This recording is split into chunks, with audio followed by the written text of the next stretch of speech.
All right, we're ready to go? Okay.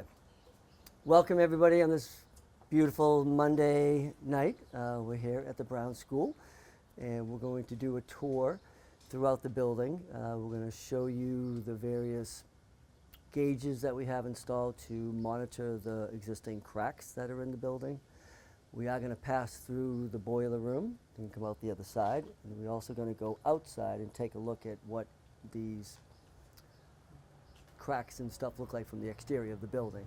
Before we do that, since we're close to where Julia's office is, we're going to stop in there. Tell us who you are and what I was just going to get to that. Thank you, Kristen. First off, I'm Ralph Henry. I'm the Acting Director of Capital Projects. I'm here with a couple other colleagues. Kim is here with me, and Magdalena, who might have just popped out for a second. But we're here to obviously help with the whole process with the committee and help answer any questions about the building that we can. Anything that we can't answer for you tonight, we'll certainly work on that for you. Okay? Sound good? Let's do it. All right. So we're going to head in. So we might as well start with you, Julia, because your classroom is right here. Yeah. Right this way.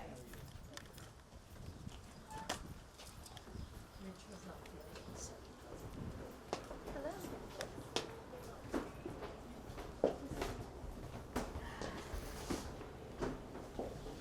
Go ahead.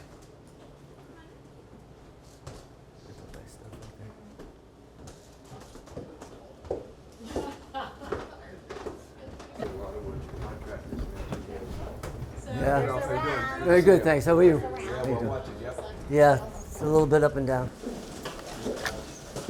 We use this space for art class, obviously. I share with after school, and we have a good collaborative relationship to make the best use of the space for the students for all of the different classes. We have supplies kind of everywhere, but it means that students can find things. We have things that students can access here, and if you spin around the room, I have this entire shelf are all things that students can get for themselves. They can be independent and autonomous. And we store a lot of their work in these folders, 1 box per grade. And then they're all sorted out by folders, and at the end of the year the kids get to take their folders home. So this is our art space. And we just had our art show, so as we go through the school, you'll see some of the 5th grade paintings, and on the stairwell you'll see some of the other projects up on the signboards. So yeah, welcome. Thank you. Nice place. Okay, we're good? Julia, you all set? We're good. All right, follow me, folks.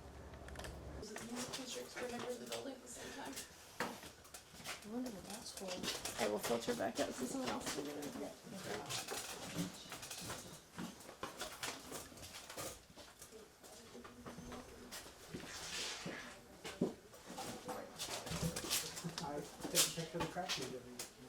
Hmm?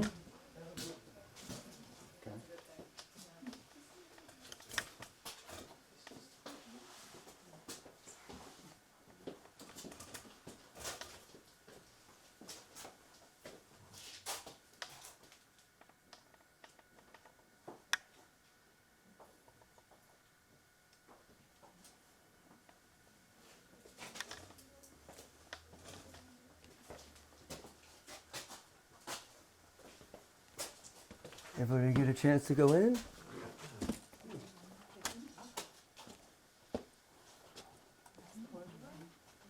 Hmm? No, you cut through the boiler room. Did you go in to see? That's where some of the gauges are. Okay.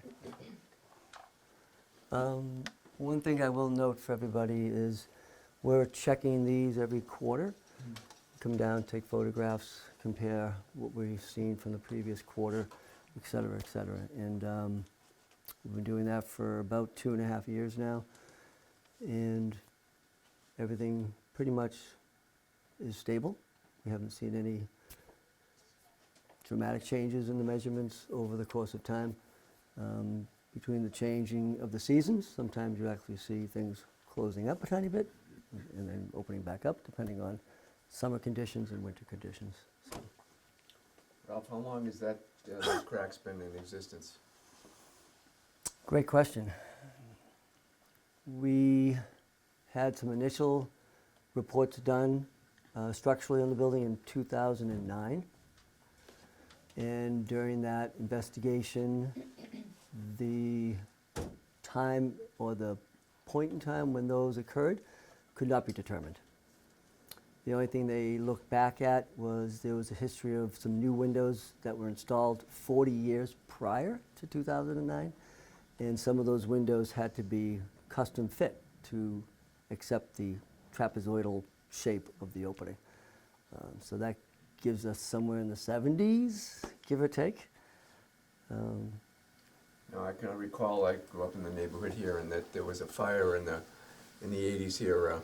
Mayor Bruner was elected about 3 weeks, and the top floor of the building had fire. There was a lot of water, a lot of work that was done, and I know that the top floor had to be pretty much all redone, and that, you know, at the time, I know the reports that the structure was sound, but actually building as old as this is, there's going to be some settling, and that has remained pretty constant. It has not had any additional separation over the last year or two, as far as you can tell. Mm-hmm. Correct, yeah. Historically, the Willow side was really the original part of the building, 1899, 1900. Then this wing was added on about 5 to 6 years later, is what some of those reports talk about. And whether or not, you know, some settling occurred in this particular wing. Because when you go outside and look along the line, you can sort of see where this side looks like it just kind of went down a little bit and began to, you know, pull away from the original wing. And the floors upstairs are all stable too, from the engineering review that I'm sure has Yes. gotten done. Yep. There was also a report done 2012 by Russo Bar.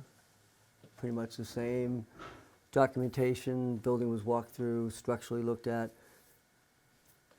indicated it was safe and stable for use. Thank you. You're welcome. Okay, any other questions on this particular spot? All right, we're going to go down the hall.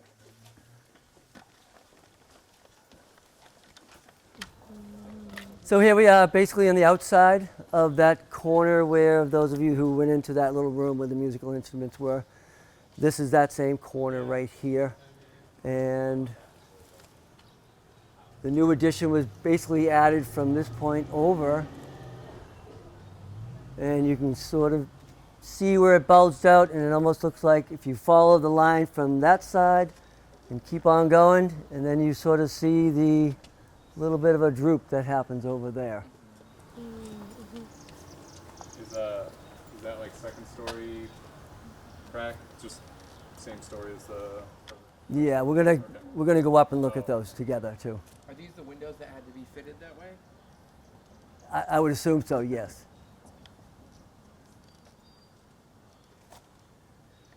Okay, all right. Any questions out while we're out here?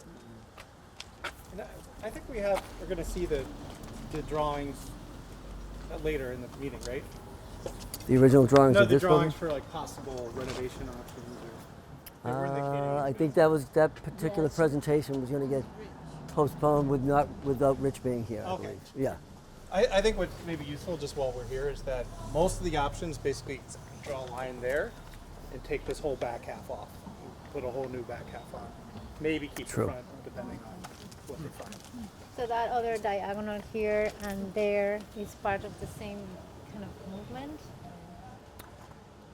Yeah, that could be related to, you know, the age of the building as well. Most of the, you know, obvious cracks seem to have occurred right in here. It is thought that there was probably an entranceway on this end of the building. I haven't seen that many actual drawings of what it used to look like before that addition. I think it's the mirror image of the other floor because that used to be an active door for the kindergarten. Okay. Does the city rent this big boiler unit for well? 2 boilers downstairs have developed leaks. It's a cast iron boiler, so it's a number of sections put together, and a couple of the sections have rotted out and are leaking, so it won't hold water. So the decision was made to go temporary right now. This is the first winter for that. DPW is pursuing a contract to have a design done for new boilers to be installed. Excuse me, the same thing at the west with portable generator that was out there. For West Head have a years. portable City generator. Hall has one. City Hall has a portable. DPW had a portable this winter too. I think that goes away in a week. That's what I heard. I think it's going away tomorrow morning. It is? Okay, so for those of you who can't see, obviously the floor is sloping a little bit away from the wall. This is the window that you could see from outside. We have another set of our gauges here, monitoring this crack. And I might not bother with there's a closet behind this wall in the classroom that has another gauge in there, but it's a very, very small closet and not going to really be worthwhile to try to jam you in there. But anyone would like to see it, I'd be happy to walk you through. All right, we're going to cut back around this way. Go ahead, you can lead the way, you can help me.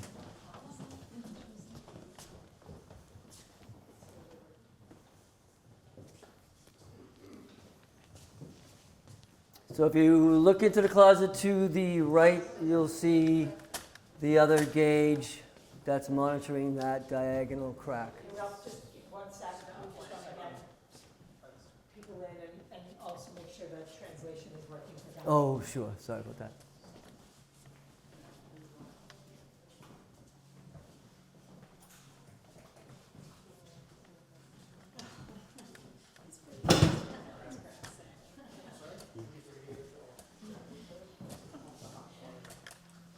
So I'll just kind of repeat what I just mentioned a moment ago.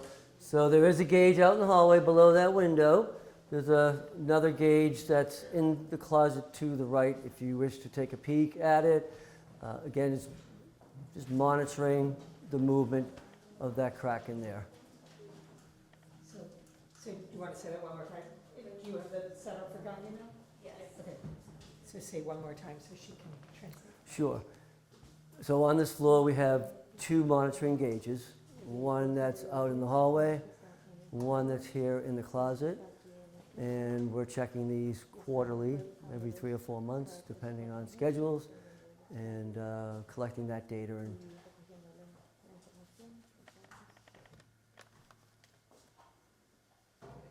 Okay, all right, we're going to go up.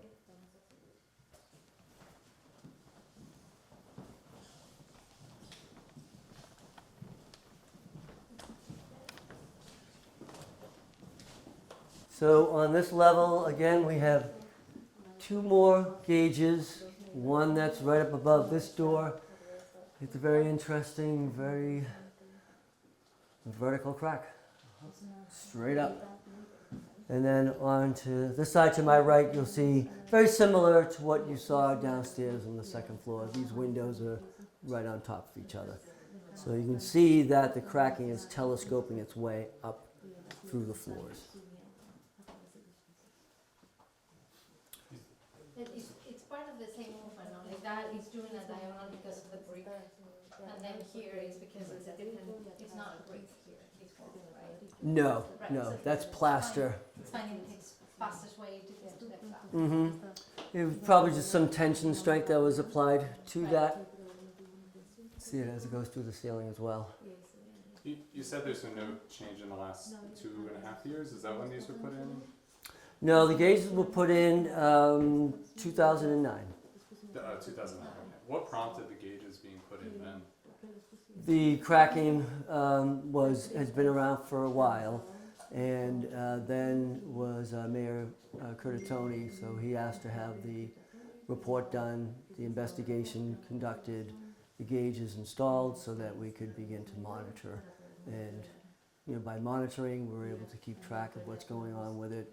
And overall, the good news is it's they've appeared. We don't know precisely when they came, but whatever happened, the building settled in and stabilized.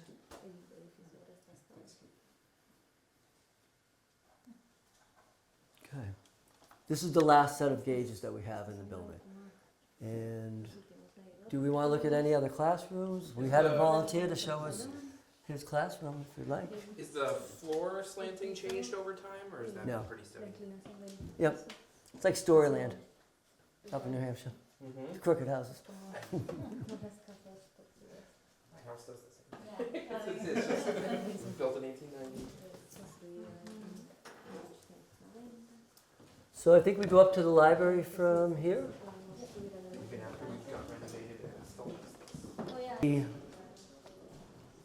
The ceiling joists basically had rotted within the brick cavities, which is typical, and then it just let go.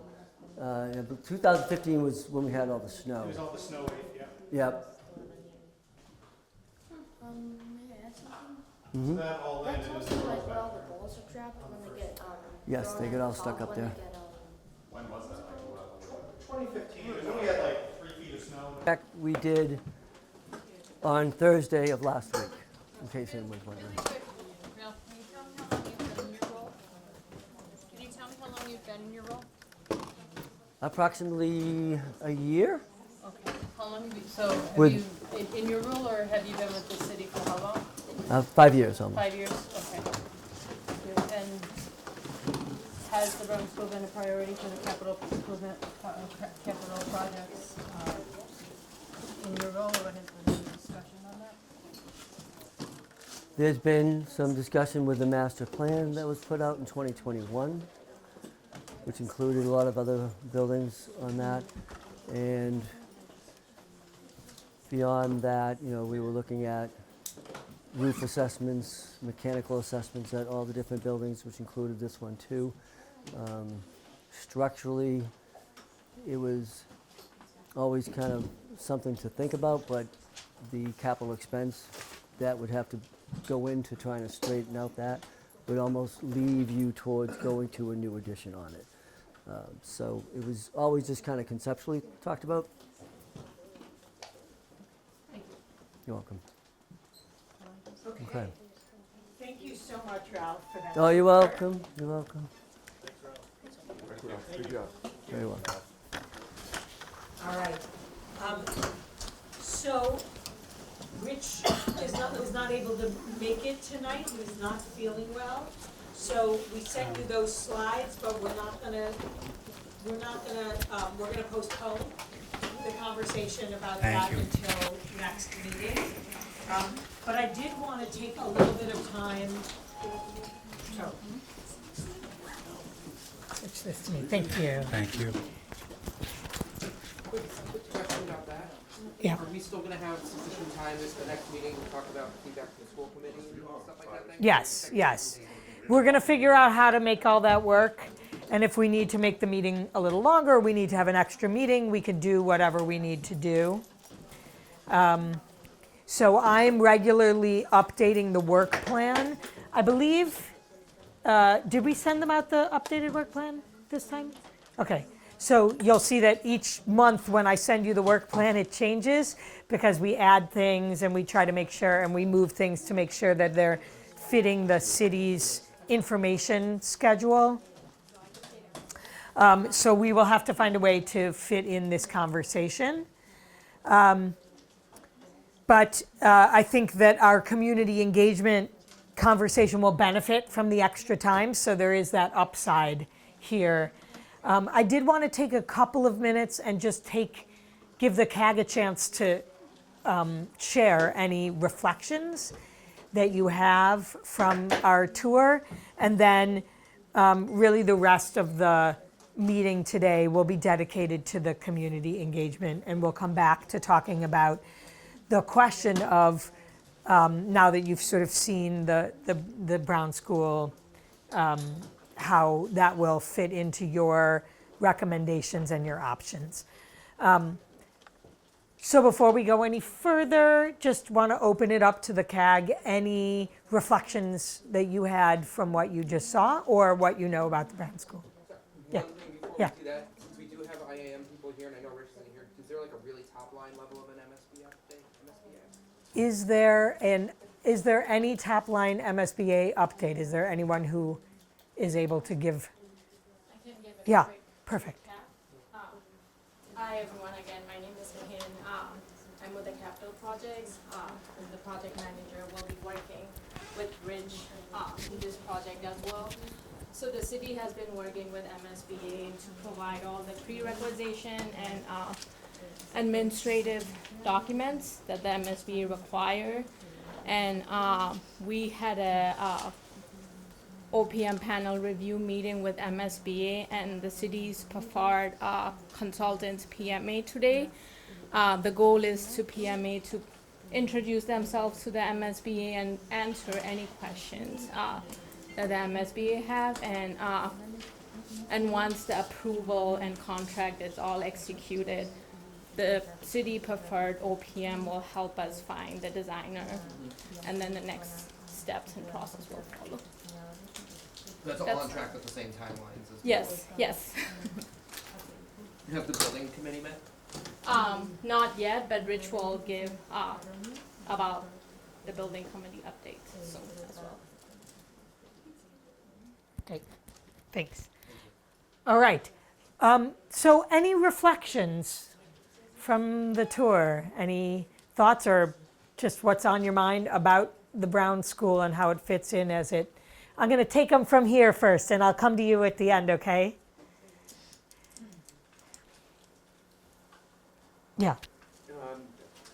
My daughter went through the Brown School in the 80s and 90s, and so I've been familiar with the building, and that as old as it is, and to see some of the cracking, it's obviously some loss and some settling does occur over time. And as Ralph mentioned, there's been no expansion of those cracks, and I know there must be safety checks done routinely here for the number of people using the building, and that I think it seemed there was a lot of emphasis on just the cracks. And is there any other information about structural integrity of the support beams, the floors, the roof? Obviously, there's some issues with the boilers downstairs we just heard about from Ralph. Is there any other detailed information we have on the building structure entirely? So I don't know if anyone can. Ralph just stepped out. Okay. So, but I'll just note. Overall structural integrity of the building, I guess, will be the topic you might put up there. There's an appendix to the K master plan that has like every report that's been done on Brown and Winter Hill. It's like literally 2,000 pages. It has like a structural report, you know, if they found lead, if they found asbestos, if they found, you know, electrical system. It's pretty much a top to bottom review. Yeah, we'll see if Ralph. So Ralph, Jack was asking about other structural issues. You've noted the cracks and the boiler. Mm-hmm. Are there other? We had that roof collapse on the little addition that had the bathrooms. That was around 2015. Snow related. That had to be corrected. That's all I know, other than the boilers being in the shape they're in now. Yeah. But as far as, I know a lot of those reports are there, but is there anything within the last year or two that has been determined to be a cause for concern for your department regarding the building here, not just the settling and the cracking that's occurred, but basically the overall structure, especially having Winter Hill gone through what's gone through, this building much, much older. Is there any more consideration for other potential problems that the city's looking at? At this point, there hasn't been anything that has popped up within the last year and a half causing concern. You know, like anything else, we always have a running track on our roofs. You know, we always look at the building envelopes and see where, you know, any risk is there in terms of the age of the roof and when we should be moving forward. This is the original slate roof with some historical features to it too. But yeah, no, in the last couple of years, nothing other than monitoring what we have here and the failure of the boilers downstairs with the leaks. And these are checked, you mentioned quarterly, the cracks evaluate, but overall the structural integrity is measured on an annual basis, a semi-annual basis? Other than the last couple of reports, one that was done in 2012, and I believe there was one more done, I have to double check the records, but we haven't brought a structural engineer through to do another follow-up extensive report yet. But that's something we can certainly talk about. Thank you.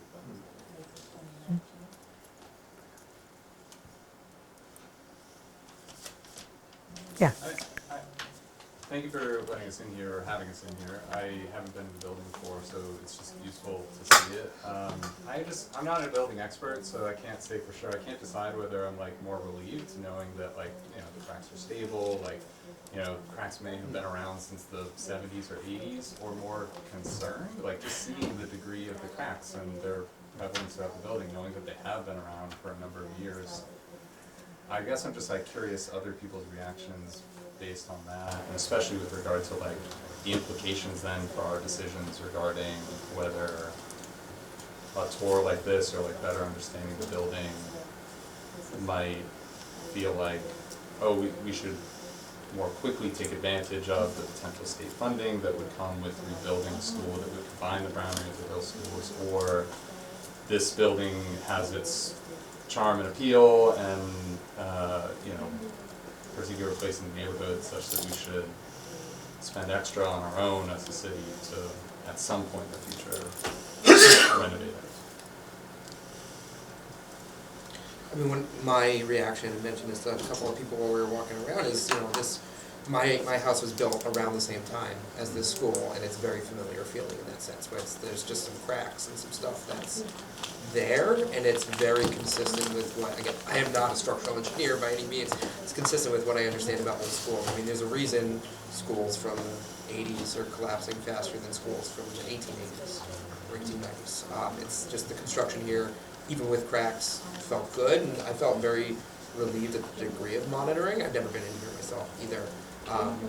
I don't know, my gut is that a building of this age will, and please somebody correct me if I'm wrong, a building of this age will let you know when it's starting to get worse, rather than a school like Winter Hill was, where it was going to be very sudden. But that's completely uninformed speculation on my part. I think overall, I think the monitoring is really reassuring to see.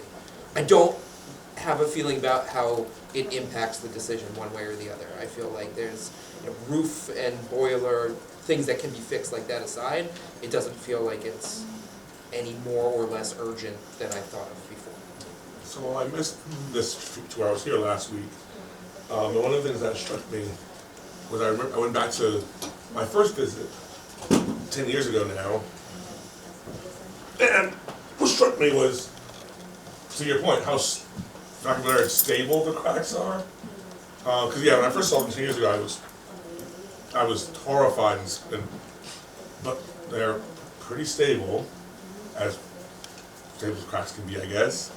And yeah, it speaks to what we know about all of our buildings. Our buildings that were built around 1900s are, generally speaking, have better bones, because they were built with more quality. There was no choice in the matter than the buildings built in the 70s, like the Winter Hill, which was built cheap at the time.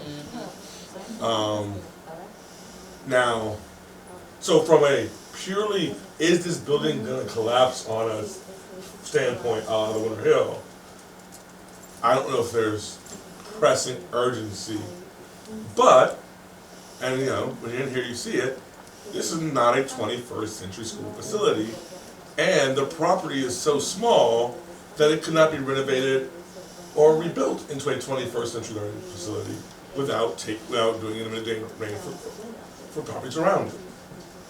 So, while we can, from a purely structural building safety perspective, punt on the Brown, we are not doing kids a service by using this building. But that was true when, what was it, 93 or 95? Yeah. When the people, including a lot of the parents of the Brown, fought very hard to make sure we closed Powerhouse, which was in a bigger school on a larger footprint, and not the Brown.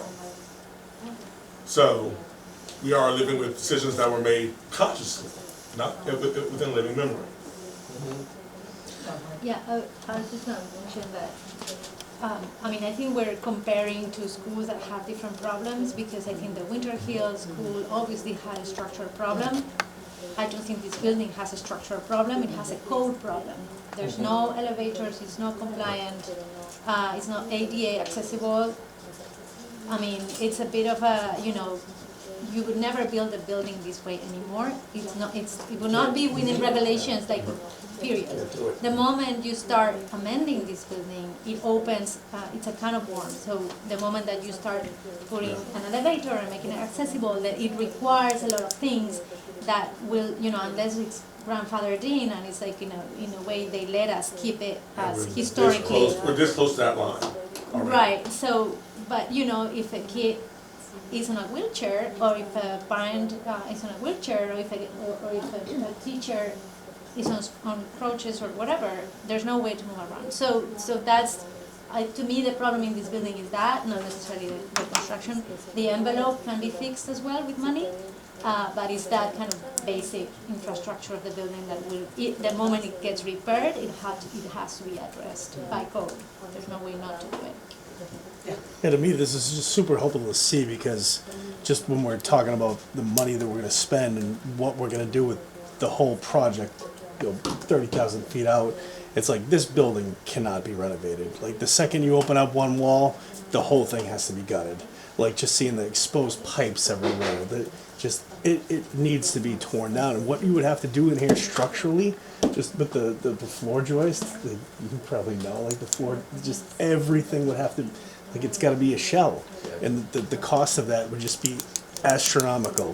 So it's super helpful to see and how we would plan on. Before we spent, because again, we couldn't build on this property lot the kind of school we want to build, even for on 20 kids. But you could do an addition and not touch this building. You could do an addition that connects to each floor with an elevator and solve the ADA issue without getting into cutting this building. But, then you live with the existing conditions of what this is. And that's another decision that we would need to make. In the domain of property nearby. Or take part of the playground, which, Yeah. You can go It'd be a that way big too. gamble, though, You to put a take new half the building. kidder, maintain a fire lane. it needs to be tested. Because there's a whole lot's worth of space that way if you took half the kidder. So turn the kidder one way. Make kidder one, maintain enough room for a fire truck. That's all. But Ryan, all these wing are classrooms. You would need to take out one whole bay of classrooms to enter and then add up to that. Oh, yeah. So there's a bit in and potentially add to the roof, so there's a study that needs to be done, obviously. But I think there's a way to not have to do all the gut renovation, but then you live with an old building that has its own problems. Because the ADA has to be resolved. The massing studies that we saw a year ago, essentially, were all variations of, you knock down the back 2/3, you go out either direction, you eat up some of the schoolyard, and you really don't keep anything interior full. You might keep the front for architectural That's interest. what he's saying then. One wall, essentially. Yeah, like, just one yeah. wall, a little, but all of this was, I mean, I assume they ran some kind of numbers and we're like, it's not worth, for all the reasons you cited. Right. If you're gonna renovate, just take everything down and Just build. more intelligently configure the space. Okay. And I don't know if anybody from IAM can answer this, but I would imagine that if we were in a place with different weather conditions, for example, like a place more prone to earthquakes or something like that, these concerns would be much larger, cracks and stuff like that. I've definitely seen there's more snow in the last 10 years in some cases, and sometimes it's drier. Like, is there anything long-term climate related that makes this a particular concern? Not in particular, no. I mean, we've had relatively, we've had snowfall amounts, much less in the last couple of years. Colder temperatures during the winter, and obviously some hotter temperatures during the summer. But we've been monitoring within our group for the last 2 years, and we haven't seen anything that showed any movement within the temperature we've had. all right, so we're going to move to the next section. We have a member of the public here who would like to share his thoughts. I just want to confirm with the CAG that's okay before we switch to the next, and a resident of the school. So yes, please. Should I say your name? Yes, please. I'm Vincent Strauss-Filippo. I've gone to school for 6 years now. I think a renovation would be pretty necessary because it's getting old. But I just like the style of it. I like the old fashioned. It's like really, it's comforting. From it. You know? Thank you, Vincent. And like if it gets renovated, it would probably be like really modern, one of those new signs like you see at the West. And it kind of just would hurt me inside, like taking away a part of history, you know? The beautiful design. A simple but beautiful design. Thanks. All right. Well, we'll give that the last word on this. We will come back to talking about the options, go back to the master plan at another time. But for now, Denise, why don't I hand it to you to... I will add, all the art here was curated by Julia. Hanging out. Yes, Julia, thank you. You guys did a great job. Hi, everybody. I'll introduce myself again for anyone who haven't met yet. I'm Denise Taylor. I'm the Director of Communication and Community Engagement. I have just a few updates before we bring up our survey and focus group consultant, and I will introduce them in just a moment. But first I want to let you know that at the last meeting, we heard from a couple of you about, I need to put on the microphone. Okay. Heard from a couple of you about needing to build back trust. This is something that all of the staff, all the way up to the mayor, understands, and we know that we can't ask for trust, we have to earn it. So after the last meeting, we talked with the mayor, we talked among staff, and we talked about a few different things that we need to do before the end of the year based on some of the feedback we had from you. So we have planned 2 coffee hours, one at the Winter Hill and one at Brown. These are the coffee hours that the principals already hold. The schools, Amara in particular, felt like it was a good idea if we came to those to update parents in a more casual and interactive setting about what's been happening in the past 6 months. We wanted to be sure that the CAG has representation there if you would like, and Amara wanted to pass on that these coffee hours, for those of you who are parents and know this, are really for the parents. They're not public events. And so her suggestion was that the members of the CAG who are parts of these school communities be the representatives that attend if you would like. And if others would like to attend, I would say just talk with the schools and work it out with them. You know, I think Andre, as a school committee member, there's a different sort of position for you. You're already a parent here. So, anyway, at those meetings, we will just have very brief updates, and then we will have a lot of staff present in order to update people, answer to their questions, listen to what people want to tell us. We'll prepare a update one-pager. That was a request from Amara. And this is really just to sort of get back out there and give an update in a more interactive environment. Those of you that have other thoughts about things that we should and could be doing, happy for feedback, ideas, and suggestions. We will be also sending a couple of updates soon. The first, by the end of the week, we'll be inviting parents to these events. I realize some of this got out already, but we'll send the formal invitations through the schools by the end of the week in all of the languages necessary. We'll be doing another update after that, just to let people know some of the updates you've been getting and what's been happening with the MSBA, what's been happening with the CAG, give people advance notice of what's coming with the survey and focus groups so people can sort of put that into their thinking ahead. And that's really all for that. Are there any questions about that? So there are no coffee hours at Winter Hill? Yes, Brown and Winter Hill. No, there are none at Winter Hill. They don't do a regular coffee hour. So I'm Oh, curious how you're I was organizing. gonna ask that question, 'cause And- I'm trying and- to. Okay, so that is not what I understood, but we're doing one. They talked to the principal, so it will be your first then. Yeah, there have not been any this year. I don't know exactly the origin of that, but that might just make it more challenging if it's not something people, and they were not well attended, I think, in the past either, from what I've heard, So, curious. it's Courtney, right? Yeah, So she's already agreed. We have dates and times. We will send those to you in writing tomorrow so that you have them. The Brown will be Friday, June 13th at 8:30 in the morning to 9:30 in the morning at drop-off. And Winter Hill will be June 5th, which I believe is a Wednesday, same time, 8:30 in the morning to 9:30. We will push this every which way, and for those of you who have your contacts and connections, if you can help amplify this, I think that would be great. We'll also be June 4th, I'm sorry. What is Wednesday, June 5, Thursday? Anybody want to correct me on the date so I don't get it wrong?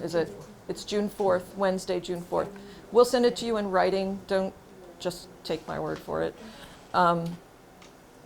The schools in particular felt like that was the better approach than having a formal meeting with a big presentation and a Q&A and so forth. But it doesn't rule out doing something like that in the future. And 8:30 in the morning. Anyway, any other questions or corrections? Thank you. It's like always just have to like show up the Winter Hill. Yeah, I mean, the only other concern I have about that's either the day of or the day before field day, when a lot of parents might already be taking time to participate, so I just worry that time is still gonna have pretty low attendance, given there's no history of coffee hours there, and I honestly think a more formal type evening event might be better attended by. For Winter Hill? Yeah, but I would suggest doing both if possible. I just, considering the difference in school cultures of coffee hours and stuff like that, I worry that's gonna be another disparate attendance kind of situation. Okay. All right, we'll talk with the administration on the school side too, and with the principal, but that's helpful feedback. Sí. Parte de eso, yo sé, pues me imagino que la nueva PTA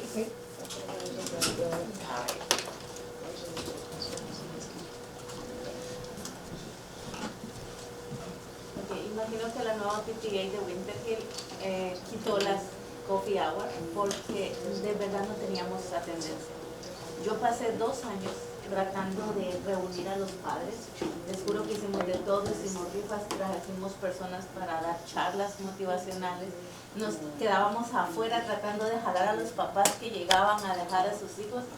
Y la verdad, en ese sentido, por 2 años, la Winter Hill, lo más que voy a tener fueron 5 a 7 padres en la hora del café. Trabajamos en la hora 8:30 o a la hora de recoger los niños 1:30, 2 de la tarde. Y en Winter Hill, ese sería algo que tendrían que hablar con la principal. ¿Cómo lograr que los padres asistan? Porque la verdad, no sé qué pasa, pero nadie asiste a la hora del café en Winter Hill. A excepción que quieran enfocar como que se va a hablar este punto y si están interesados, este es el momento para llegar, que promuevan así la hora del café, tal vez puedan tener pues la presencia de varios, porque te lo digo, por 2 años luché por esa hora del café y no tuvimos resultado. This is really valuable feedback. So the suggestion came from the school administrations Who talked to the principal, but obviously there's other information here that makes me think that we need to go back and talk to everyone again and be sure that this is a good approach, and we will definitely advertise it as being, that the city staff, the mayor, and the school administration are coming to speak with parents specifically to update about this.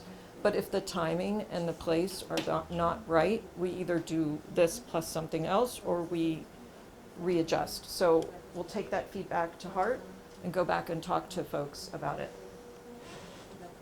I would ask, I think, as per normal, who the audience is. Because I think if you had a coffee hour about this, you would get the parents who are active, engaged, and activated, who would go out of their way to be there. But if you're trying to get past, I don't say past that, but deeper into the community than that, you're gonna have to be creative. Because my experience is, like Gandhi's, that's just not the culture of most of our health. Okay, no, this is really valuable feedback. What I'll say in the feedback I've seen in conversations is, again, from rebuilding that trust question, it's, last year was very difficult because there was split between schools and it made it really challenging to get from like one spot to the other, so I think that lost a lot of momentum. I think, again, just from the conversations I've had with parents, it's going to be an uphill battle because this is the first time the city's reached out in this capacity in almost exactly 2 years since the school's closed. So I just think one coffee hour is probably not going to cut it, and I think creativity is going to have to be really important there, because I think a lot of those families, and I think a lot of the educators are just burned out of talking about it. Remember that no educator from Winter Hill wanted to come on this committee, and I was explicitly told when I asked that question, they don't want to have to think about this anymore. They're tired. What I got was, you're there, Yeah. we trust you. Same. So I was like, I appreciate that, and. But again, it's you have to start somewhere, but recognize that it might be difficult and require a little bit more than one coffee hour. Yes, I think this is a restart as opposed to the one and only thing we're hoping to do. So helping us be creative and understand how best to go about this would be great. And I will talk with the schools as well. My suspicion is that they'll probably want to keep parity and still do both, but we need to obviously figure out something else. So somebody, I don't remember who it was, said maybe do an evening meeting as well. We could also talk about drop-off, which I don't know if that is perhaps a better time rather than pick-up at Winter Hill. I don't know if there's a difference there, if you think drop-off might be better than pick-up. I mean, pick-up rather than drop-off. That's the La verdad, ninguna nos funcionó. Cuando estuvimos en Winter Hill sí logramos mucho, pero una vez nos movimos a la Esterly, los padres no venían ni porque les ofrecíamos la comida más deliciosa, rifas ni nada, solo ellos están como, no queremos saber nada, además de la incomodidad del lugar donde se hace, ya que nuestra cafetería también es pequeña y caliente porque no tenemos aire acondicionado. Entonces ese es otro punto. Okay. Would it be possible to follow up with those of you who have the most experience with Winter Hill after this to just test out other ideas? Absolutely. Okay. All right. So thank you for that. Any other comments, concerns, ideas? Sudden recitations of poetry? Okay, then I would like to introduce our consultants for the survey and the focus group. As they come up, I want to thank the members of the CAG who took part in the vendor selection committee. That was Matthew, Julia, and Councilor Strezzo. We also had 3 staff, and thanks to Andre, we had Ruth Santos from the schools. They unanimously selected Dream Collaborative.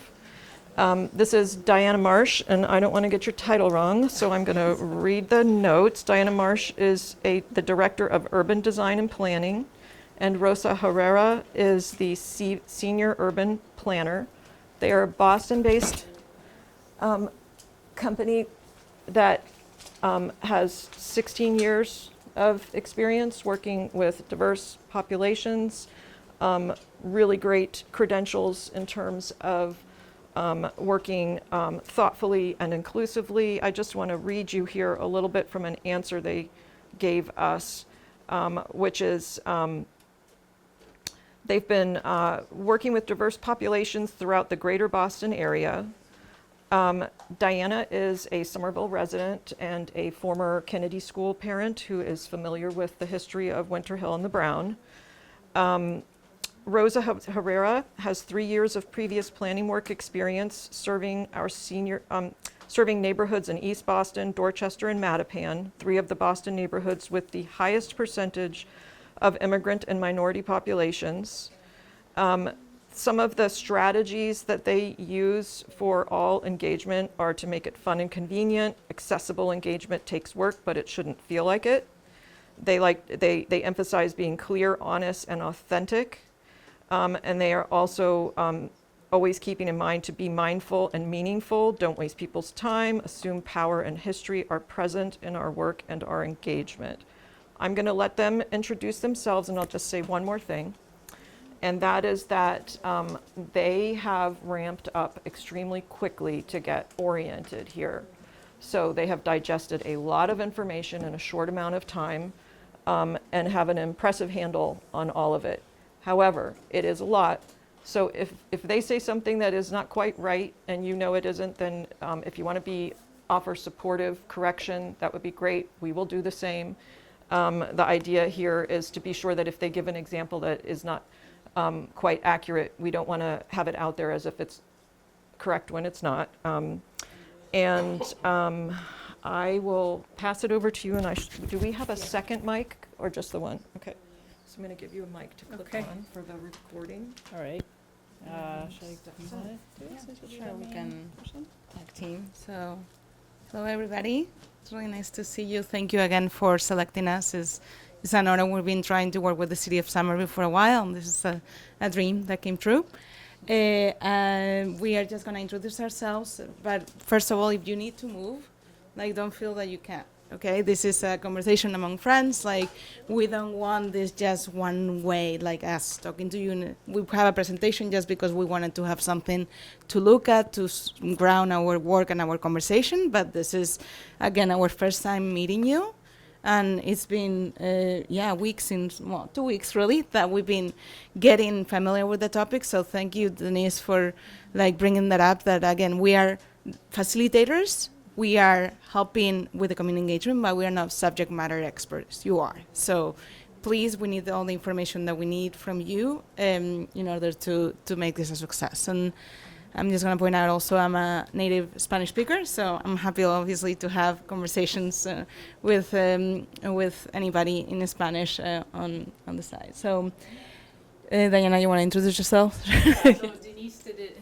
Thank you, Denise. Denise already did a great introduction for us. I'll just say again, I'm Diana. I have lived in Somerville for about 12 years. I actually live really near Winter Hill. My daughter went to Kennedy, and I've been following loosely the things that have been going on up until we had this project. And Rosa and I have been trying to digest all of the information, all the incredible conversations that you all have been having in your meetings since last fall.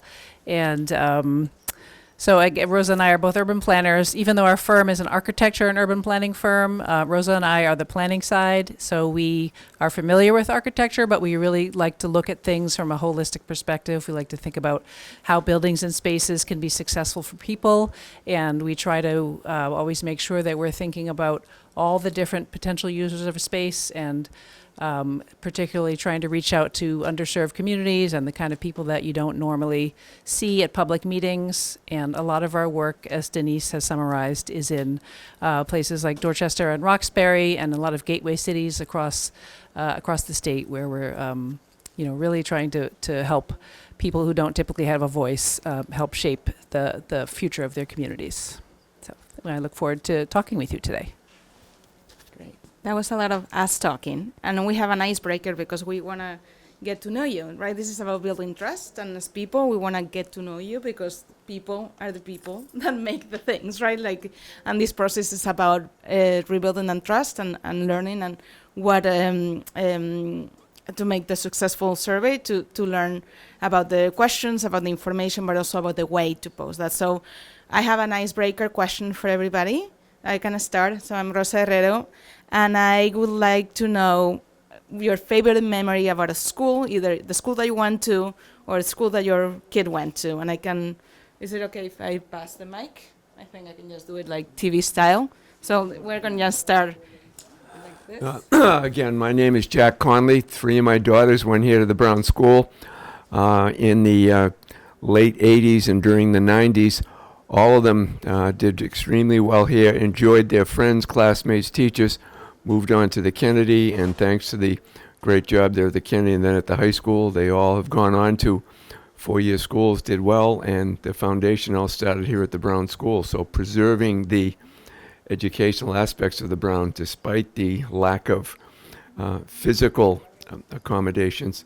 The preparation and the faculty here over the years has always been top shelf, and I understand this is the 5th best testing elementary school in the state, so we're doing something right here. So whatever we can do to preserve as much of that as possible is something I'm very interested in, so thank you. Yeah, thank you, Jeff. All right, it's awesome that you have the names. That way I can get to know you all. Matthew? I'm Matthew Daniels. My older son's in kindergarten at the Winter Hill School, and I have he has a 3-year-old little brother who will go there in a couple years. One of my favorite memories of seeing him last year in pre-K at the Winter Hill School was was at Kapawanu, but just their celebration of learning and seeing how excited they get about all the things they learned. It was really just eye-opening, and seeing the care and the community of Winter Hill School sticking together through all of this has been really inspiring. Andre? Did I get it right? Andre Green, Somerville School Committee. Public school saved my life, but I'm actually going to share a memory from my daughter. She's a 5th grader at the Healy, and recently we were volunteering at the Healy book sale, which is a couple years ago they reversed it around, so it's a used book sale where no kid goes out without a book. But we were doing a setup and we were walking through the schools, and apparently it was neurodivergence week or month or whatever, and so there were signs all over the school saying, this person has this neurodivergent this way, and we're walking by, and my daughter goes, no, really? Who would have guessed? And I'm like, what? She points to a sign that says, the creator of Pokemon has autism. And we're like, yeah, that's the most obvious thing ever. And her best friend has autism, so we're like, yeah, of course the game Gotta Catch 'Em All was created by an autistic person. Who else would have thought about it? So that was my most recent happy memory at the Healy, about building a community that really is about seeing and including everyone. Hi, I'm Corey Donahue. My son is too young to go to school yet, but my favorite memory of school was in 7th grade. I was in an integrated program that studied the local watershed, and it was like ELA, history, science, and we got to do field trips to creeks over time and get to, measure water levels and things like that. It was just a really great time.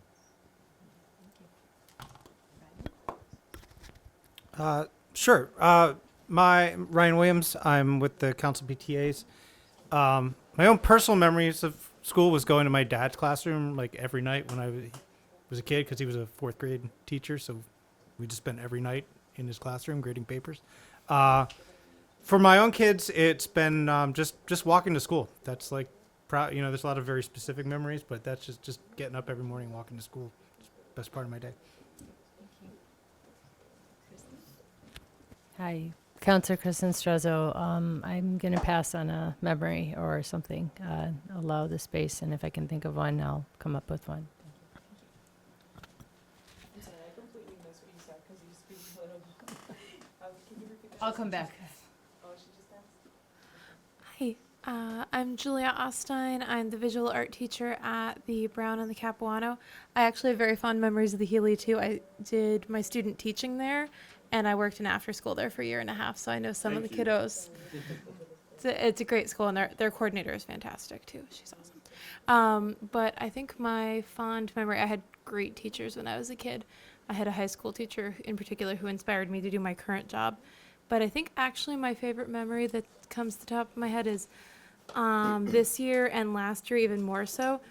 We were prepping for the art show. We had like 5 hours to get up, I think 8 art projects, and the parents and the teachers and the kids, like 3rd, 4th, 2nd graders, running around helping me set things up was fantastic, and just it's a great community.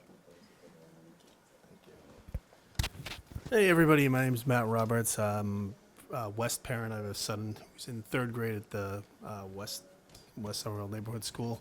I don't know why this memory always comes in my head, because it's kind of the counterintuitive for like a good memory, but I went to a Catholic high school, BC High in Dorchester, and this woman, Mrs. O'Rourke, was my math teacher, and her husband, Mr. O'Rourke, was my English teacher, and I was a total pissant, total trouble child in her class. So he would get news from her, then he would come up to me when we were having quiet time in English class, and he would sit right beside me, and he'd be like, hey, he'd lean over real quiet, and be like, I hear you're being a real fucking asshole in my wife's class. And then he would take his knuckle, and he would like, literally, he would like drive it into the top of my skull. It's weird that but it's actually kind of like a weirdly like pleasant memory. Like we thought it was funny, like just cracked me right on the top of the head, and we laugh about it, no big deal. And I never told my parents that till years later. But I don't know why that story is first in my head. Yeah, but anyway, thank you. Did you have Dr. Skipper when she taught? Yeah, I was gonna ask the same question. No, her husband taught her. She didn't teach. She didn't teach? No, her husband until 2 years ago. Peter Skipper? Yeah. Oh yeah. Everyone Good. had Peter Skipper. He was Okay. great. Yeah. Hi everyone, I'm Marta Guerra. I am a parent of 2 kids here at the Brown School. I'm representing the Brown School, even though we recently just moved to Winter Hill and our school will be East Somerville. So I think that, one of the weirdest or most bizarre things for me here, I'm from Spain, like Rosa, actually we know each other from past work, is to hear my 6-year-old recite the Pledge of Alliance, not knowing what she's saying in the morning meeting thing. So, and I think that one of the memories the biggest memories I have from school, and I think my kids too, is the recess time. So I don't remember so much the time in class. I remember more the socializing outdoors and enjoying the free time.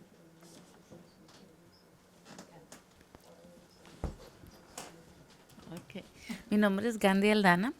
Tengo un niño en Winter Hill y uno en Capuano. De lo que tengo de estar viviendo en este país, creo que lo más memorable que me sucedió fue haber trabajado en la PTA de Winter Hill. Y algo que me llenó bastante el corazón y que nunca voy a olvidar es cómo logramos sacar, pese al año que sucedió todo, la graduación de 8º grado.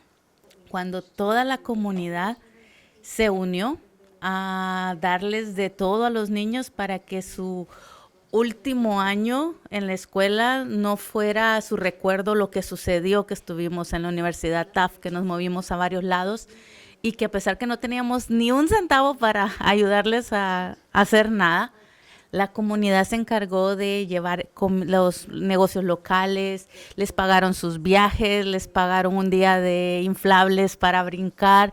La comida que hubo fue excesiva, o sea que los niños dijeron que a pesar de ser un mal año, para ellos fue el mejor año de graduación. Y ver cómo la comunidad se involucró pese a nuestra desgracia, pues se volvió algo memorable. Igual que la semana de los maestros, tuvieron comida, pero creo que engordaron todos de tanto que comieron por todo lo que la comunidad les brindó, y eso es parte de lo que a mí me ha tenido impactada, de cómo a veces podemos trabajar mejor ante situaciones malas que buenas. Muchas gracias, no, toda la razón. Thank you so much, everybody. This is like really telling, right? A school is not just a building. We know that, but like hearing you all talk about it, it reinforces the point of why we're here, why it's important to have this conversation in order to guide the community through the survey and through the focus groups to have these conversations to decide what the future will be. So without further ado, we have this presentation again to help us ground the conversation. This is the timeline.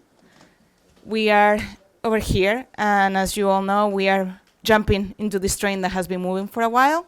We need to be laser focused, meaning that we, as consultants, have to provide you with the tools that you need as a community in order to move this forward. That's our understanding. So I'm just gonna go really fast. Around basically June 15th, we should have a draft, and then we will have the translation. The data collection will start middle of July, well, actually mid-August and through September. That's the estimated timeline. And then the analysis for the result consideration in order to get to November to get the recommendations to the mayor. So this is the process. You might have seen this already, but it helps ground the conversation.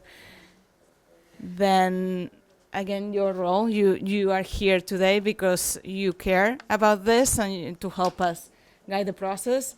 We have again the public service and the focus groups to help inform the considerations to the mayor, and includes 3 questions.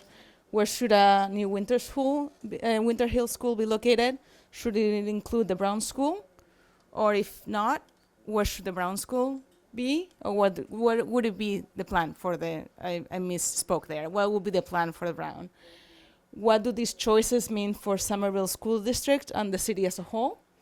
And it is important to know that the project is advancing through state money, the MSABA funding, and building public support through a debt override. So there are realities, right? The money, the financing that will guide this decision, and we need to inform people about this in order for them to have an educated educated input. So we have basically three parts: the lessons learned, that we want to hear from you, how the previous survey went, what did you learn, what do you want us to know. We see it as basically as a test, right? Like it's not, I don't want to say failure, because to me it's not a failure, because we learn from it, right? So I want to frame that as a, like, what do we learn? Not, I don't want the criticism of this doesn't work this way. I want the other part. I want, like, how would you do it? And Diana is going to talk about that part. Then we will talk about some suggestions that we have as outsiders, people jumping in. And the later part of the discussion will be about the focus groups. So, and at the end of each part, we will have the group discussion. So this is how we are structured. But again, feel free to raise your hand. This is a conversation. Thank you, Rosa. Okay, so going to the next slide, we first wanted to give you our basic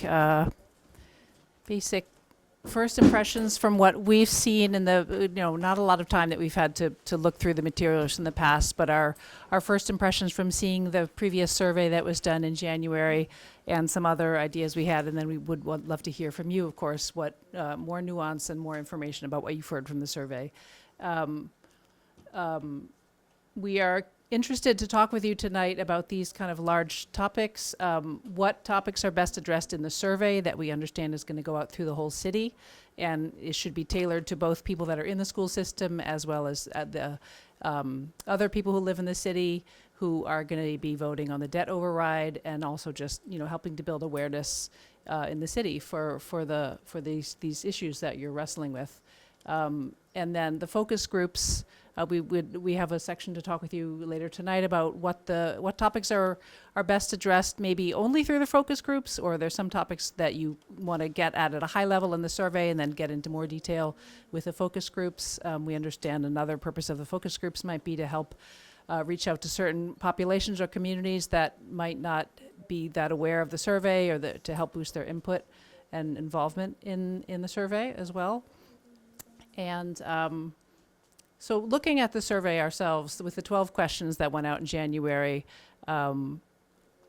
we noticed that most of them had the same kind of answers. They all had the same kind of preference questions, like, do you think this is most important, or you support this, but as long as other things can't be done. And they all had the same kind of ranking that we felt precludes more nuanced insights, and precludes you being able to think about, well, if you do this, then maybe you can't do this, or if you're going to have this as your priority, then it might make it harder for you to do this other thing. And so you can't necessarily get those kinds of nuances through when the questions are all phrased that way. And I know there was a write-in question, but we feel that there are other ways there's some other ways of how you could structure the questions in a survey, and we wanted to talk with you later today about whether any of these seemed appropriate for particular issues that you're wrestling with. And so some other kinds of questions are ordering or ranking a list of priorities, 1 through 5, 1 through 10. Some of them are that I think could be really compelling here are trade-offs. So things like,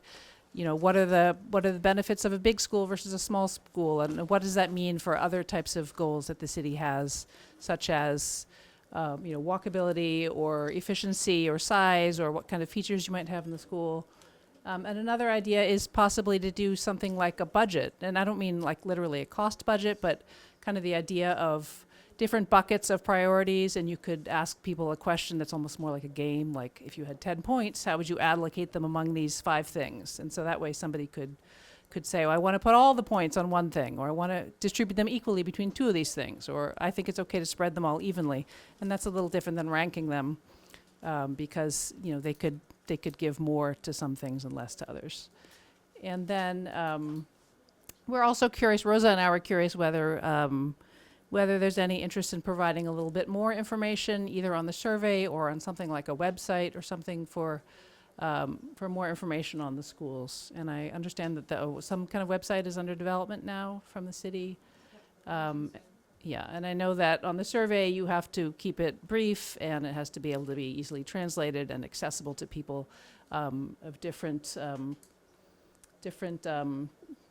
patience for taking a survey, and you don't want to make it too long, but yeah, is there certain type of information that might be helpful to include on a survey?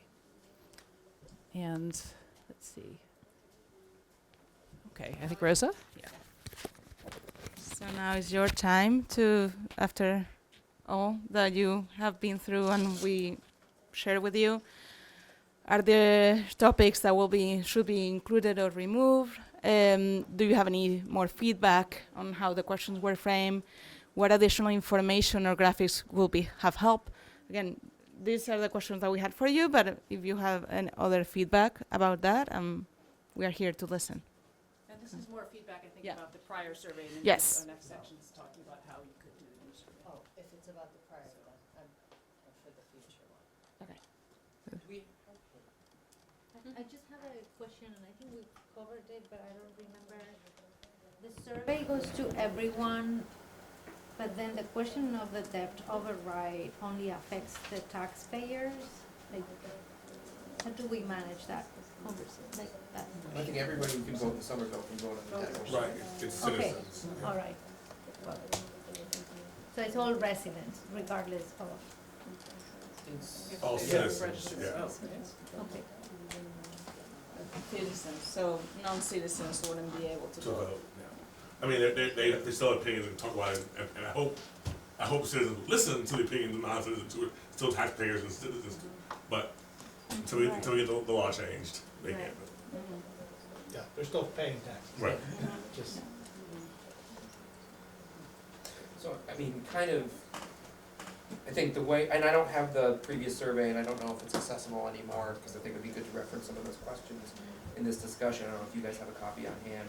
But like, if I remember it correctly, the questions were framed in a very this or that kind of way, but also with no opportunity to actually disagree. So I think it's gotta be done in a way, I personally like the rank ordering, because it's, you know, you're forced to put these, like, rank choice voting kind of thing, put these in an order there, because I think people, we have to accept that if you're not at the Winter Hill School or extremely informed in local Somerville politics, you probably don't know what's going on. My conversations with other parents, even like other parents who are like in the Winter Hill catchments, they're like, oh, the school's gonna be closed for a year, right? Like, nobody really understands unless you're directly affected by it through some capacity, whether it's Brown or Winter Hill or something. The level of pre-existing voter knowledge on this, or personal knowledge on this, in my experience, is very low. So I felt like the questions, the last one, had a lot of assumptions built in that made them feel kind of leading. And I don't know how to specifically phrase a question to avoid that, but I think it's important to make sure that they're not leading. I think one of the big leading parts of it, that I remember now, was that a lot of them were framed in terms of, do you want X? No. Yes, a little. Yes, a lot. Yeah. I don't, but like, there's no like. Is this a good idea, Yeah. a better idea, or the best one you've ever heard? Exactly. Yeah. it wasn't actually, no, it was Yeah, other. it was, Yeah. it was either like, I don't know, yes, yes, or yes. Yeah. Yeah. And I think to your point, even, I would think even further, like, at every level, there's like huge knowledge gap, right? Like, there are the people who may know we need to go to a new school, but don't understand that, like, we're working with the state to get some of the money. Yeah. And then the people who know that don't know that, but the rest is gonna be a debt overrun, or it's gonna be property debt. Like, at every step, I think you see mass drop off in understanding. Mm-hmm. And where there are people that are knowledgeable about it, I think the questions, if they seem skewed at all, keep in mind that this is the first time the community was asked for any feedback in over a year. Right. So like there's a bias built in of, coming back to the topic we had before, it's like people already feel like their voices aren't heard. How do we make the topics not reinforce that. I'll use my privilege and say it. I say what I think you're trying to avoid saying. If you were knowledgeable of the topic and you read the survey, it felt like you were being steered towards a particular answer. Yeah. Whether that was the city's intention or not, certainly that's how I read it, and that's how other people read it. Yeah, I think you referenced that there, and it was brought up by this group, and I think it was maybe Marta who recommended it, was making some mechanism like a budget, or if you had 10 points to allocate, how would you allocate them, that forces people to make decisions but still lets them have preferences. Yeah. Right? Because it's not A or B, it's like I care a little bit about this and a lot about that. And that, or maybe I'm all 10 on green space or whatever I care about, right? You know, I think that would just gives you a little more insight into how people are thinking rather than sort of binary choices. Yeah, I mean, and correct me if I'm wrong because I don't have a lot of experience with surveys, but I do wonder if that's challenging for people with less like survey or media literacy. Like if you're used to taking a lot of surveys, that feels really intuitive, but if you're not, is that just going to be annoying to do on your phone while you're trying to watch your kids? Like, I don't know. Don't you think that that survey that came as like potential projects for the Somerville City, and there were like 20 and you had to choose 5, I thought that was really genius. Like it's like, so these cost this much, these cost, I'm not saying that you have to put a cost obviously, but with, you know, being able to choose 5 and understand roughly with one you could do 2 of these, like I think people do understand money and do understand, okay, what is the order of magnitude of these things, and not necessarily put numbers again, but just, you know, as a general sense, I would agree that there's no way to make a preference if you don't know, you know, what that is leading to. So I would, I thought that, right, I thought that was really good because there were 20, you know how much they cost. We're not gonna know that, but you only can choose 5, right? So out of the 20, you can only choose 5. You cannot just order the 20. Or you could choose more if they were small. Right, like that. I'm just thinking that it's a good way of filtering twice because you have to order them and you also have to make a preference for the 5 top. My other worry about associating that with a budget approach, maybe there's a non-monetary way to do it. There's not gonna be budget. Exactly, so like I would worry somebody would see that and be like, well, I put $signs on this, and then the debt override comes, they feel like it's a lot. It's like a perception kind of thing.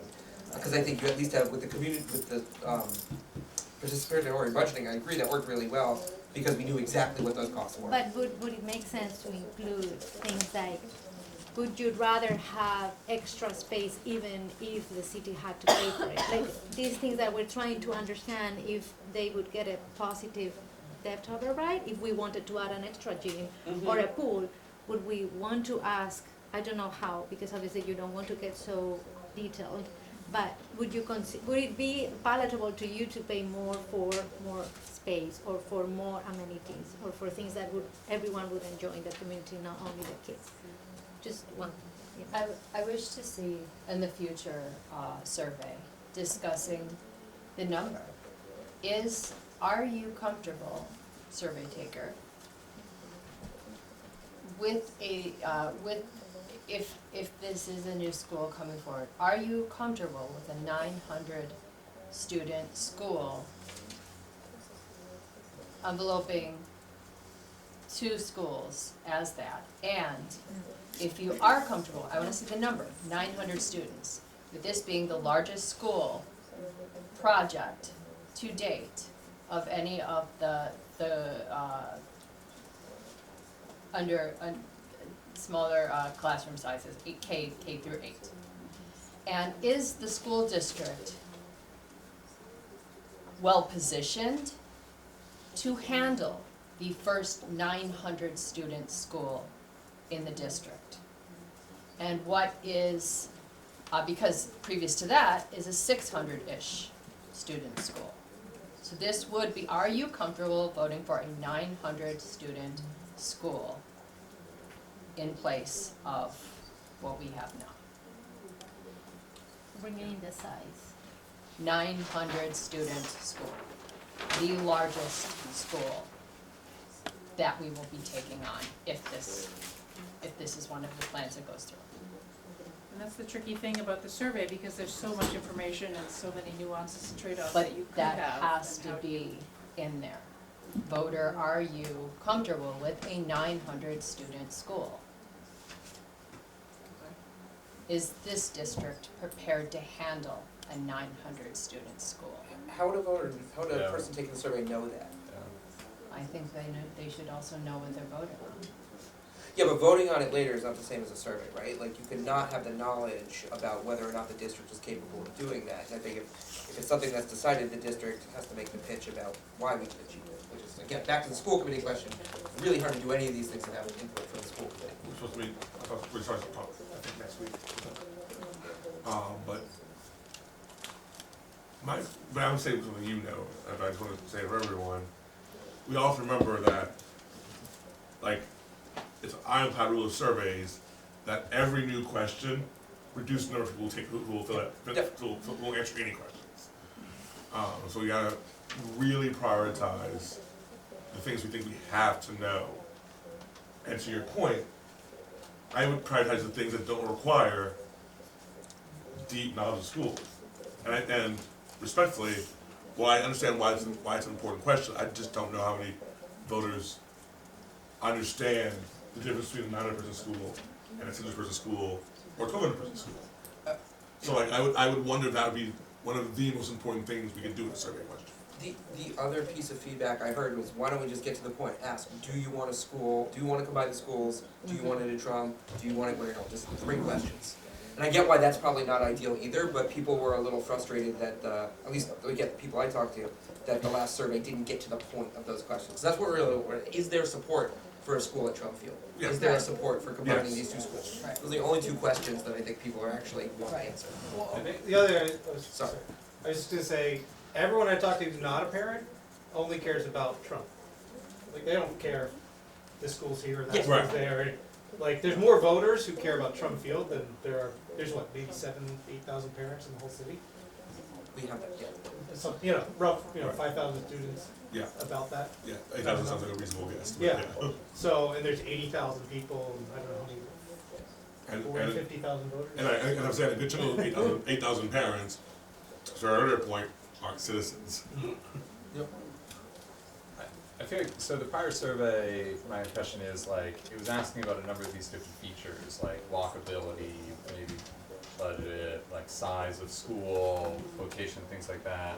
And I like the idea of having some kind of allocation, budgeting allocation to be able to get a sense of like the relative importance of those things to people. If you just say yes, no, in the way that it was before, everyone's just gonna say yes, yes, yes. Rank ordering is difficult, because people might value them equally, and you could know that if they're kind of budgeting things between that. I like this idea of just like getting to the point by the end of the survey of just kind of like, of these options, which do you prefer? Because it gives us some guidance in terms of ultimately the decision that we have to make. It's just difficult, and it might be like optional extra questions, I don't know, but like providing extra context and some sense of the trade-offs of these things, like, do we leave the schools separate if it means that there's no plan to do anything with Brown, for example?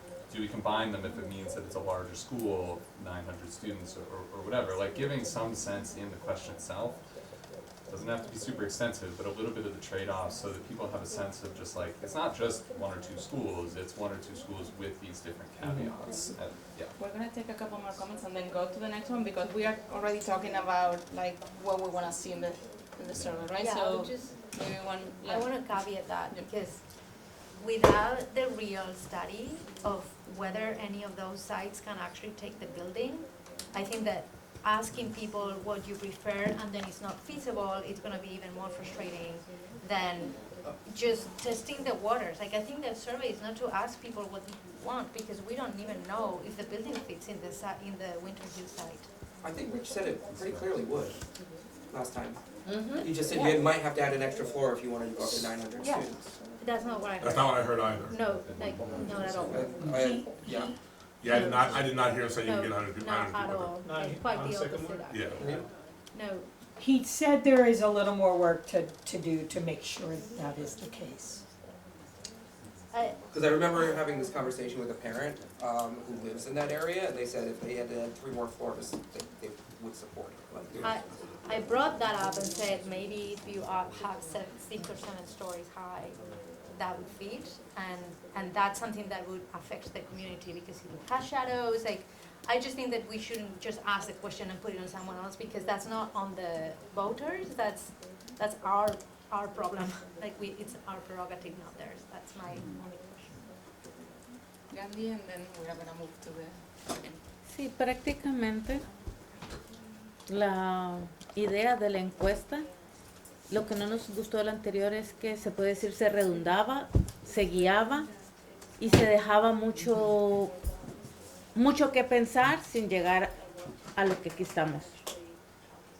Para mí parte de la encuesta deben de ser más directas para que la persona pueda contestar de una manera que entienda lo que estamos discutiendo, que es renovar Winter Hill, unir Winter Hill y Brown en un solo lugar, que es el Trump. O sea, tiene que ser directo, que la gente sepa la verdad, no dejarlas en el aire, que posiblemente va a haber una escuela, posiblemente no. O sea, son los datos que estamos manejando. Vamos a unir 2 escuelas en Somerville. O sea, que la gente vea idea, ¿está de acuerdo o no en eso? O sea, aparte de qué es lo que se va a hacer. O solo se pide que se renueve una escuela. Y otro importante que los votantes y todo el mundo queremos saber es los costos que esto va a llevar, porque lo vamos a pagar por 30, 50, 60 años. Entonces de eso va a depender los costos también. Solo renovar va a ser esta cantidad, unir las 2 escuelas va a incluir esto. Y la otra pregunta es, al unir las 2 escuelas, como ella dijo, va a haber una población tan grande de tantos alumnos que hasta ahorita no tenemos una escuela de tantos alumnos y sabemos que la logística va a ser más grande porque va a ser más espacio para cubrir, que es donde se tiene que tener cuidado porque tienen que cubrir más espacio. O sea, los padres pueden pensar, por eso es importante la pregunta que ella dice, si estamos de acuerdo con una población de una escuela de una población tan alta, porque mi preocupación como mamá actual de niños en el programa de educación especial es, ¿van a estar seguros con tantos niños? ¿Van a ver la cantidad de maestros necesarios para cuidar a estos niños? ¿Se va a tener más preocupación por lo del bullying? Porque nos estamos preocupando por la construcción y todo de la escuela. Pero ¿dónde está el budget de maestros, de asistentes de maestros, si van a estar en la capacidad de cubrir en personal esta escuela de 900 alumnos? O sea, eso es algo, siento que tiene que entenderlo. Y la otra pregunta importante sería, que esté en la encuesta para guiarnos a la respuesta es, ¿usted está al tanto de la problemática de la que estamos encuestando? ¿Sí o no? Porque la respuesta de una persona que no sabe ni qué está pasando va a ser diferente a los padres que estamos involucrados en esto. Entonces esas siento que son preguntas muy importantes y que tienen que tener nombre y apellido. Esta y esta escuela combinadas, separadas, combinadas en este lugar específico, para que la gente pueda tomarse la idea de decir, no me parece junta, sí me parece, pero no en ese lugar. Y con lo que es importante, mínimo un lapso de gastos, de dinero. Ya sé que no vamos a tener un presupuesto exacto, pero sí de saber en cuánto se va a gastar y la gente ya puede proyectar, mis impuestos voy a pagarlos de aquí hasta los 80 años de esa escuela. ¿Estoy de acuerdo o no estoy de acuerdo? Pienso yo. Más directas las preguntas.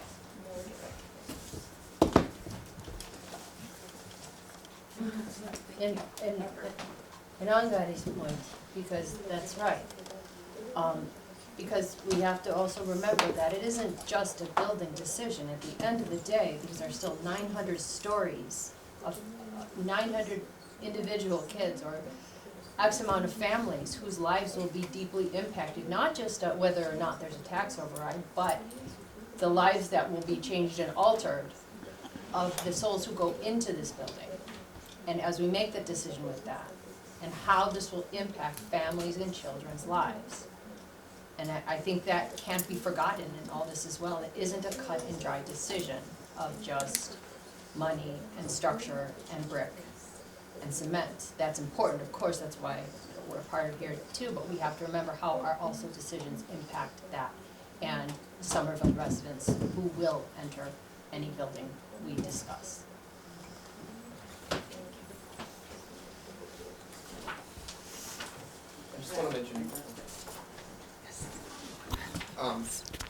the decision, the question about 900 students was only brought up last time. That was the first time I'd heard that. I don't know if that's something, I don't think we have to build that either. Like, that's It's not a what Rich max. said. No, Yeah. you don't have to. That's the max. Yeah. And again, if I were the path the mayor and the voters went down, that would be presented different set of questions. The school committee as to how we would use that space. But to my earlier point about like not pursuing knowledge, counterintuitively, larger schools are easier to staff than smaller schools. So like, we're gonna have to have the same amount of staff. You know, how are we doing? We're gonna have 500 students. There are people who would argue that bigger schools are actually easier for schools to run, districts to run than smaller schools. I don't know if I agree or if the trade-offs are worth it, but it is not the question. It's not necessarily clearly the case that a bigger school would be a more complicated beast to run. One of the big problems that districts like ours with lots of big buildings and lots of smaller schools have is overhead. And at the end of the day, no matter what building's built, it's the school committee's decision about How what we're to put in. gonna staff it, how we're gonna 100%. program it, how those things are gonna happen. That may be true, but again, we don't know that answer, and that isn't always true for every single student in every single family. And to Gandhi's point, and points I brought up before, sometimes with special education, that's not always the case. Larger schools are not the safest or the best That is fit true. for children. As I mentioned last, As we discuss equity. but this last month, I have real issues with the idea of putting an autism program not in person school. Without There's also a way around behind to join schools, and one could be like K to 2, and then the rest could be 3 to 6 or 3 to 8, and they could be broken down with different spaces for recreation or for like leisure. Like, there's ways to break down the scale of buildings. That doesn't mean that everyone's going to be just piled up and then you go up. Like, I think that there's a lot of design that can be put into the guidelines for the next phases when they're brought in. So there's a lot of case studies for that. I have confidence in that. So, I mean, just something to think about. I think that's a really good point, and I think it comes back to, we're not gonna have any of those answers in time to develop No. the survey, right? No. And so ultimately, the only questions we can really answer with the survey are there people who are really opposed to making a larger school, whatever capacity that is? And are there people who are really opposed to one site over the other? I think that's the most we can get out of this that would be useful. I mean, I think the details that you were talking about as well would be good, but I would put those first questions, kind of the gut check questions at the beginning, and then as people drop off in interest, you'll get better and more detailed answers to the rest.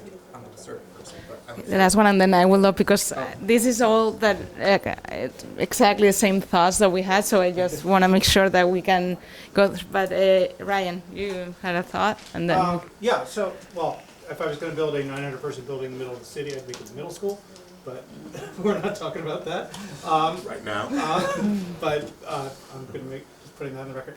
I think one of the fundamental questions is, given that we know the response to this is gonna be heavily biased towards parents and people kind of invested in knowing what's going on with schools, is do we want the goal of this to be getting an idea of what the school community wants and recommends for the city, which is basically us as well?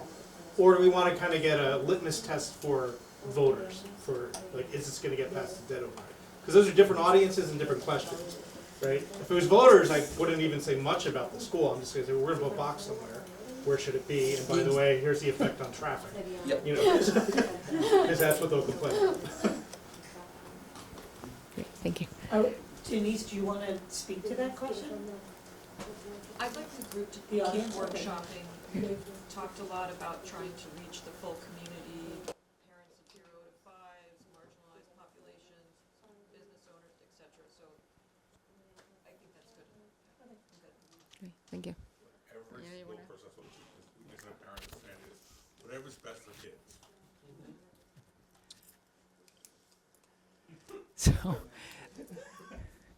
So we wanted to move along a little farther into some of these things that you've already been talking about, and some of our questions for you were can we structure the survey questions in a way so that we focus on the topics needed to inform your recommendation? And, for example, the idea of having a really large school with up to 900 kids, is there a way that even if you don't know the details of what that large school would be, how can you frame the questions to ask people how they feel about a big school and what are the trade-offs of a big school? So can you make questions that allow people to think about, oh, well, if it was a big school, then I might have this good thing or I might have this thing that wouldn't be so good, and think about whether there's a way to frame them that way.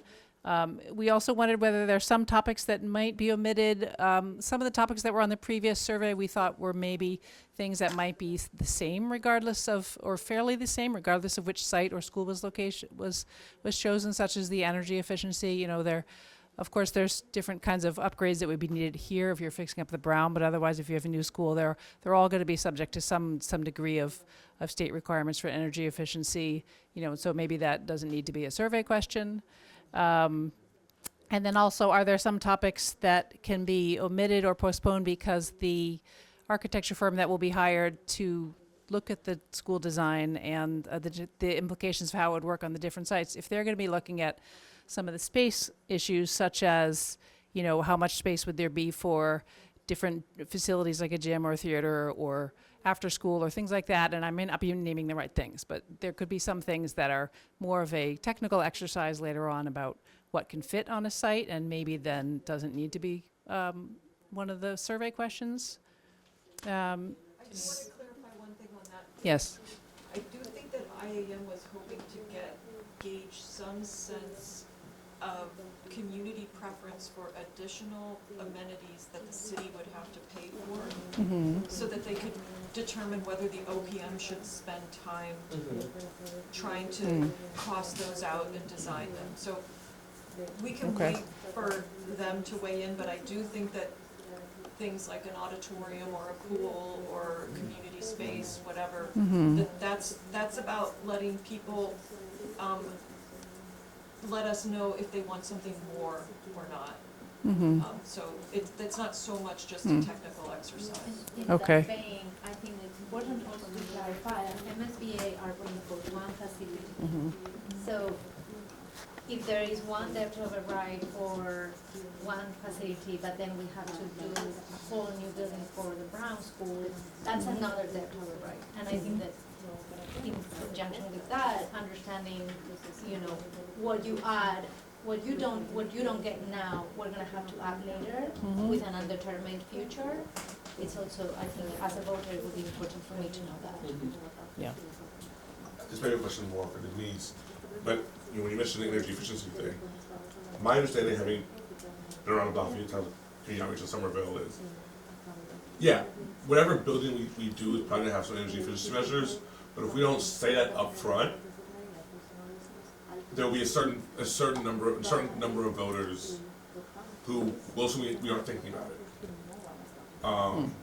And so I guess part of my question for Denise is, how much of this part of the survey is actually informing people who haven't been plugged in this time versus just getting feedback? Like, if part of our goal is to shape a narrative to get override done, to what do we expect this survey to help shape that narrative to begin with? So I think the question we're trying to pose to you in general is, what information will help you make your recommendation? And if your recommendation is mostly about trying to gauge public preferences, then agreed, like, we always intended the second survey to ask those straightforward questions. Combine them, keep them apart, and where should they be, right? Like, you probably want those questions. And the question for you is, what other knowledge will help you make your recommendation? And it might be some questions that connect to vote or override. Might be something that would help you make a decision. It might not be. That's for you to decide. I will clarify that the energy efficiency piece is because we have a very strong interest in this community in sustainability. Right, that's my point. And the cost savings from a combined school would allow more investment in all of our schools in sustainability. Okay. And so I think that that's what we were trying to get at with that question. Not should one of these schools be efficient, but how important is energy efficiency overall? And that might be something you wanna consider in your trade-offs when people put in buckets, like, is walkability more important, or smaller size more important, or not on Trum? And maybe, you know, more money for efficiency, like, where would you put those in your buckets? Again, we want this survey to work for you, so you can get rid of that entirely or not. It's really about what's gonna help you make your recommendation. I do think Rich is not here to speak to this tonight. There are some questions, like Denise said, that will help the designer design the school as well. So we may come back with some particular ones, in addition to the ones that you need for the decision making for the CAD. Or, I don't know, that was a big follow, so never mind. I think another thing that needs to come through, at least in the early part of these questions, is understanding about the trade-offs in terms of open space as well. That building on Trum means you still have to do something with the Sycamore Street site. People might not realize that otherwise. Yeah. Article 91. Oh, the land swap? Yeah. Okay. Yeah, that's important, just a background also for people to Okay. understand. If we take over open space, we have to make up for open space somewhere else in the city. Right, like the Trum Field, So yeah. for people to be able to understand even the question, that needs to be a bit of a. That means 2 construction projects bookending within the square. Yeah, I do think there is a role for a very simplified voter education piece here. Yeah. Which is like the crib notes version of what we've done here. Like, Yeah. you're not losing green space, you're potentially moving it.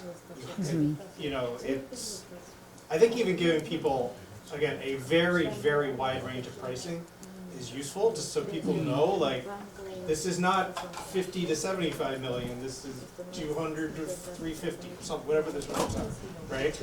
And just, and also communicating to them in some, like, this is the range that you personally would pay, right? Because you hear these, you know, giant numbers, I mean, and nothing. this is it the difference between $75 and $85 a year in taxes, or $500, right? Or even putting that to Burley. I just think that we don't know that. And Yeah. it's gonna, because it's not really that, because it's not really the cost of 2 buildings versus 2 separate buildings. It's either 2 buildings or 1 building together. Like, there's no, if we don't do anything with this building, we'll pay for it. Or we will have to go on a queue of MSBA to be approved after all the schools that are ahead of us. And I think that that is a kind of a new, or maybe if it collapses, then we'll get ahead of it. There are other options, but yeah. Yeah, but I think it's, you know, that's why the cost thing, to me, is, I understand cost better than most people because I deal with construction all the time, and I still think it's something that can be misconstructed, and I would be careful with that. That's Yeah, I my think opinion. we weren't saying that we would do cost literally, but some way of allowing people to assess relative value to different buckets of priorities. Part of cost. And You know, we talk to high school is, people are convinced, when they hear a number, that, oh, you can do just as well for half that price. They know nothing about construction, they know nothing about that, but like, just because the number's so big, It's very scary, People- especially people- today, it's very scary. and there's so little faith in government, even amongst progressives, that like, oh, you spent $250 million on a high school? I bet you could have done it for $150 million if you just tightened your belts a little bit. And also between now and whenever the actual debt override happens, It's I pricey. have no idea what the pricing of that school Well, is. incredibly broad ranges are useful, but Yeah. 100 million plus, like Yeah. giving them some idea of between 1 and scale. 5 But saying somewhere between 1 and 500 million is true, but like, what does it really mean? we wanted to, You're gonna have to tell them in a year or two, so, and yes, your number will be, have a smaller range on it, but it's still gonna be. But if you tell them the very low end of that number and it ends up actually being twice that, you're gonna get pushback, I think, from I would still expect a debt override. I mean, they've already done this, they've published documents presented to the public with dollar signs. Right, With most actual people dollar have, yeah, figures. yeah, but a So- survey is different from that, like most people are not reading those. I'm curious whether have you guys done like a pros and cons of each site and kind of in a really simple way spelled out, you know, what would be good about having a big school here? What would be good about having two smaller schools? And kind of spell that out in a way that Pretty wide could range be. treatment on those, so no. But that is what they will be doing. Uh-huh. So this, Okay. they're still in the information gathering and analyzing phase, but as we move through the summer, what they will be doing is identifying the pros and cons of the different options. Okay. Yeah, because I mean, we're all trying to figure out what information is best to try to learn through the survey, and what would be better to postpone to a focus group where you can get more in depth on certain situations. And these are just some examples that we've already talked about of different types of questions. And we'd love you to keep talking about what types of issues might lend themselves to different questions. For example, if it's this idea of a budget of kind of bucket priorities, maybe one of them is like starting the construction sooner on whatever school it is, or another one is about how that impacts Brown. If you don't put Brown in the new school, what does that mean for when Brown gets the funding to do something?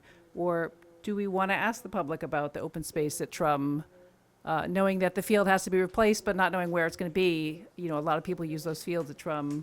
Is that something that, you know, and then there's trade-off questions, and then the ranking questions. So I think, and also just to skip ahead to our agenda, I think we didn't mention, but we understand that a few of you have volunteered to be on the survey kind of refinement group, and we imagine that we would be meeting with you perhaps 2 or 3 times between now and June, because we have to have the final survey ready by the next meeting in June. So we would want to be working through some survey questions with you during, you know, a few more smaller meetings. Is it useful in these cases to have questions that ask for that knowledge? Say, are you aware of the current situation with the MSBA? Are you aware of what's happening with Winter Hill School? Are you aware that Brown is in the mix here? Does that help level set these kinds of things, or are those?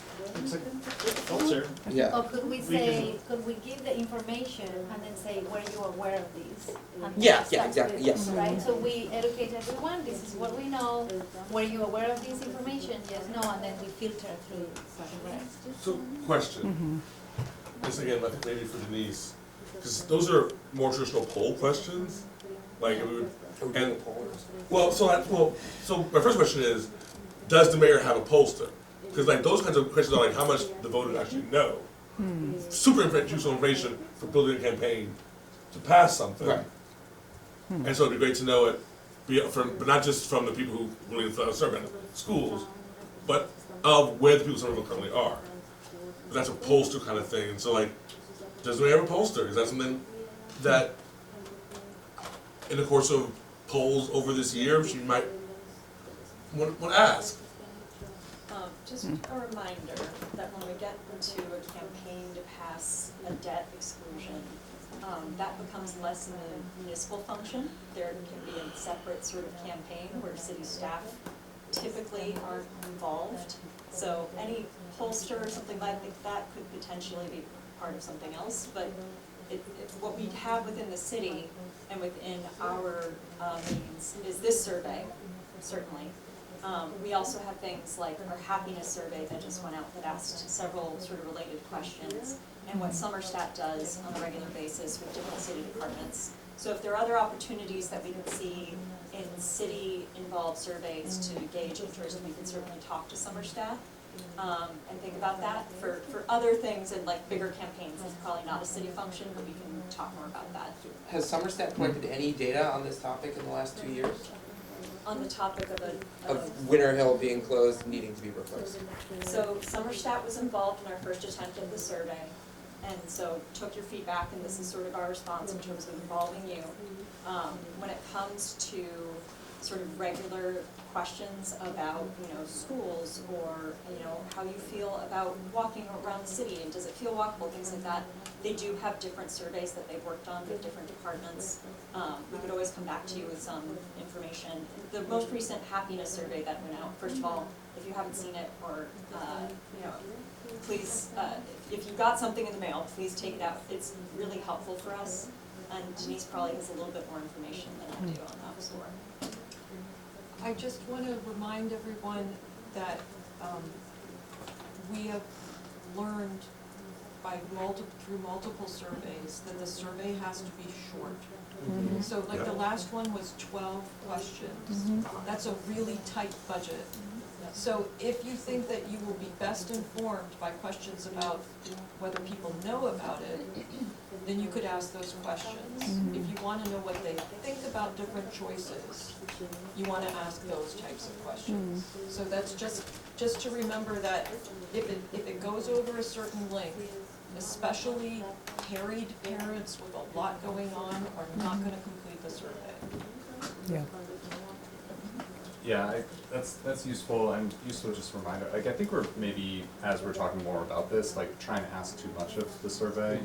Like, it's not necessarily going to be something that will, like, inform people for a vote that they're gonna take in, like, 2 years, for example. I mean, it might play a factor in that, but, like, I don't think that that's our main goal. Our goal is to inform us, and it's also, we've gotten a lot of information, and we have a sense of the nuances, and people have preferences, and things like that, that's clear, but, I think asking that of a survey taker to essentially try to get all the information that we've received, like I feel like we're trying to name all the information we want to provide that just has them make the choice for us, and instead we're just trying to get a sense of like their preferences for a number of these different factors. I feel like I'm looking at these and thinking about like the allocating a budget or the ranking choices give some sense of like what are the priorities of the voters and the residents of Somerville that we can then synthesize and interpret to inform our decision, rather than what do you think our decision should be based on all the information that we can possibly, I mean, I know we're talking about synthesizing and making smaller the amount of information, but I worry that we're asking too much of this. This is what I would like to know from the survey, because here we're representing people we know, but we're not representing the whole community. I would like to know if we made a recommendation to the mayor to combine both schools in the Trump field, would that be supported by Somerville? That's all I want to know, because it's not all, or the other sides as well. But are we going against the grain of the whole community, or is something that people are going to support, even if it's at a certain amount of percentage? That's my. I'm actually going to push back on that. I actually expect a campaign and a leadership to sell whatever we decide on. So like, I'm less concerned about what current public opinion is, because I fully expect us to go forth and say, hey, we're doing this because it's the right thing to do and here's why. That's what leadership is. Yeah. Not we're going to just accept whatever you think now. Right. When we all agree that they're basically uneducated about it. Right, like, I actually don't. They're going to have to pay for it. Yes, and again, I expect the leadership of this city, and I don't necessarily mean it's elected, but I mean the people who, whatever decision we think is the right decision, whatever decision the mayor sets on, I think. But Andrew, we cannot even agree among ourselves. We haven't tried to yet, frankly. Well, this is a perfect segue to the focus groups. Actually, because the focus groups are going to help with those issues, right? We haven't sure. This is what I think we should do. Yes, because this is not only the survey, right? With this process also has focus groups. There's like bringing other minds to this process. So we want to discuss, just to wrap up this, I feel that we are reaching a point in say 20, well, so 10, sorry. So let's discuss this later part, and then thank you so much for the feedback. You see me taking notes, so yes, great points. Diana, please, yeah. Yeah, so part of helping develop the survey is to know what things can we think about more through the focus groups, and we are curious to know what you see as the role of the focus groups versus the survey. It sounds like some people are thinking that the survey could focus more on the high level kind of themes and priorities of people in the city, and then the maybe the focus group is a way to get more into details with people. What we heard from the RFP, that was where we were selected, so maybe this isn't as up to date as what you've just been talking about, was that the original idea, I guess, for the focus groups was that they would be around 10 people per group, that there could be as many as 10 focus groups. We have budget to help with 4 of them, and then the city may, if necessary, conduct up to another 6 focus groups, and we were wondering what kinds of topics you think would merit the deeper discussion with the focus groups. Should they be focused more on people who are already very familiar with the way the schools work and the process of school selection and getting your kids to school, or should the focus groups also deal with larger citywide voters and residents who may not be thinking about schools at all because they don't have children, and they maybe think about other things in the city like traffic or open space or sports fields. We are hoping that we can get a little bit of feedback from you tonight about what types of focus groups would be useful, and then we would come back with a list of refined focus groups at the June meeting, because this all has to move so very quickly, and then the focus groups would roll out during the summer, and in the fall we would be incorporating that feedback into the recommendations that your group makes to the mayor. And this is just one example of a focus group that to us seemed like would definitely merit, a very complicated issue is what do you do with a Brown school if it's not part of the a big combined school. And, that could easily be a focus group, not just for people who are here at Brown now or people who might come to Brown, but people who live in the neighborhood, people in the whole city who might be concerned about traffic associated with a big school or a small school, or more people needing to drive to a school versus walking to a school. There would be, a lot of discussion about how could you expand the school or improve it in place? What would you do with the students here if something happens in the meantime and you need to move them somewhere else? There's so many questions. That's just one example of a focus group. So obviously Winter Hill could also merit its own focus group, and I'm curious what you all think about those. Yeah. My question is, after tonight, are you going to get together and basically try and summarize some of the questions and topics and concerns that come up tonight? Because I feel that there's some questions I feel comfortable with, but I'm not sure until I get a context for what you folks have heard this evening, and so I can basically try and drill down a little bit and make some suggestions about possible questions, but to offer to a focus group. Like, I'm part of all the SBPA projects here, and that with this situation, possibly combining a school, what other choices do you have? That's what a lot of citizens are going to be concerned about. I think somebody mentioned that there might be 7,000 parents. There's probably twice that number of non-parent voters who are going to look at the financial considerations because that's what they want to look at. And they're not going to care about 900 students or where they just want to know what that number is. So I think those are some of the things you have to look at before you come up with the final survey. Sure, okay. Yeah. I think the focus groups, based on the conversation I've heard, feel like the most important part of this, because we're asking a lot of nuanced questions. So yeah, I think these types of questions are good. Kind of related to that, have you guys looked at the way the 8th grade project approached it for the Winter Hill School yet? Have you seen that stuff? We're aware of it, but we haven't had time yet to look into it. Yeah. First of all, you should. Yes. But I think to several things that come out. For me, I think the most valuable thing from folks who would be, I think focusing on the people who aren't already plugged in and connected, and what are the things we haven't thought about? Like, what are the variables that we may have thought about that aren't educational, that aren't what's best for kids, but will in fact impact the way people perceive this project? And I'm sure there are things that, because it's hard to pretend ignorance. So it's hard for us to think about other things that we would be questioning if we didn't know anything. And that's, I think, for me, the value of a focus group is those things I just can't think of. A couple things. One is I think some of those topics feel like a little bit too like requiring expertise in ways like, is there a way for the city to pay for Brown upgrades without MSBA or debt exclusion? Like, I don't know if a focus group would be able to answer that. The second, I feel like the topic, what Martha asked earlier, I feel like is like also what I would love a focus group to get into is, like being able to sell a debt override vote on just rebuilding the Winterville just for the Winterville students feels like, I don't know, easy, so to speak, like in that there's broad community sympathy, et cetera. I'd be curious to know if it feels even feasible for to put in front of voters, not feasible, but likely to pass, given that we have time to be able to sell it, but still, of whether combining the schools into one site is just like a non-starter for so many people that they would take a vote or whatever.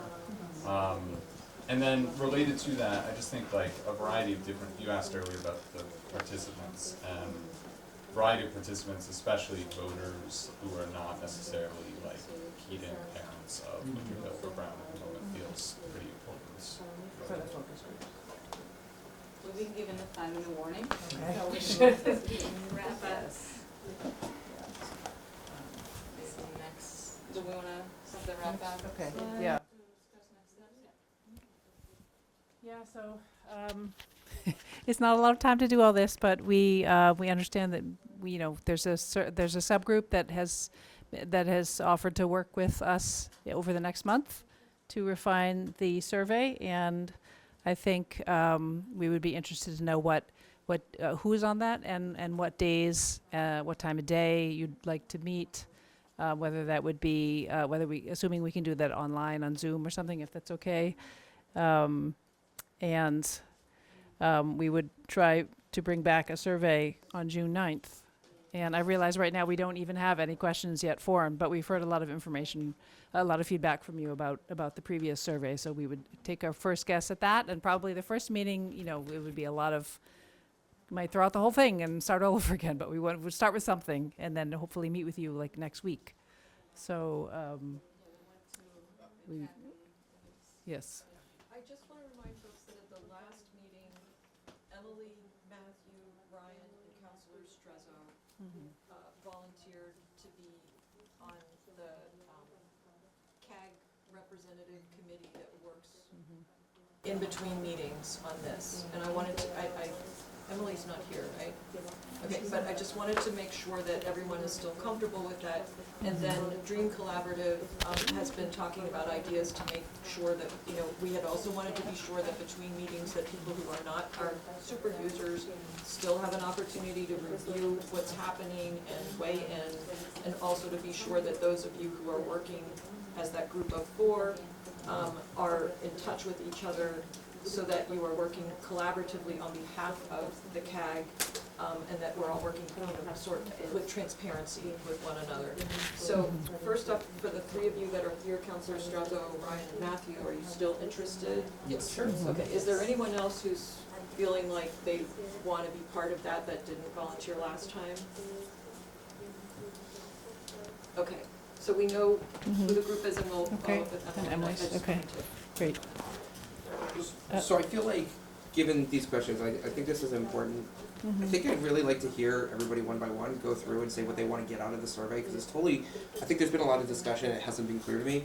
I will say, I pulled up the decision matrix that Stacy put together a couple meetings ago, and I just want to read through it real quick and say how much of this we just don't have information or we've already decided about. I think it would be useful for context.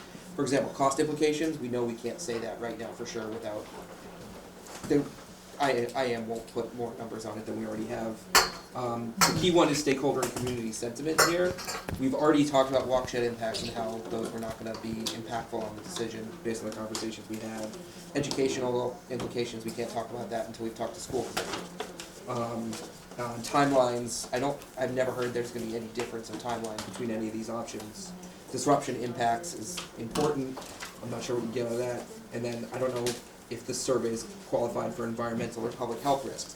But the point is that, like, of those questions that we have for ranking these options for ourselves, to start the conversation, I just want to see the gut check community feeling, because I feel like that's the only thing we can get out of this survey. And I'd like to hear what everybody else has to say. So we want to wrap it up. Yeah. That's okay. 'Cause I feel like We have that- time, so, yes. Sure. No, yeah. I don't think I'm really clear on the question. It's like what we want out of the survey. Yeah, we haven't heard, I feel like we've talked around and to each other a lot, but it's just not clear to me what everybody thinks we're getting out of the survey. Survey, like sense of community priorities of different factors that we're considering, and then focus group, more detail that would guide like the particular answer to the questions posed in front of us. Yeah, I think it's size and location, or actually reverse. Location is the most important one. And I'd really like to know, are people like divided 50-50 on this, or 90-10? Because those really inform, you know, we're not gonna get to statistically accurate sampling of the community, I'm sure, but just trying to get a vague idea of like which quartile we're in. Yeah, something along the lines of the percentages like you're talking, and the thing that keeps flowing through my brain is some kind of, we're talking about calling the question of, would you support this, would you support that, and taking that kind of question and maybe turning that into a rank choice thing at the end of the survey, or at the start, I don't know where, but those seem like two key points to get out of it. Okay. Thank you. Okay. I think the missing piece for me is to know what the community, we keep saying the Brown community, the Winter Hill community. I'd like to know what the people think about the support of any of these potential changes in Somerville, because I don't think I'm equipped to channel the whole Brown community as if it was its own thing. And also it's a very small amount of people that are really gonna vote, so I would love to understand what would be the support of everyone who will eventually have to vote to support this change, whichever it is. Okay. Citywide. Parte de lo que hemos hablado es que se necesita que la encuesta sea lo más clara posible y que nos dé el punto de, como dicen, una referencia, no tanto preguntarle a la comunidad qué quiere, porque cada persona quiere algo distinto y si nos ponemos a qué quiere es más imposible de adecuar. Pero sí tendría que hacer las preguntas o algo que, como dice ella, nos muestre la comunidad que quiere, mantener unión, división, estar bien o cómo estar, y otro, el impacto que esto va a tener en general en la comunidad. Porque de por sí sabemos, y lo saben más las encuestas del City Hall, de que nuestra gente está preocupada por el incremento de los altos costos ya en sí.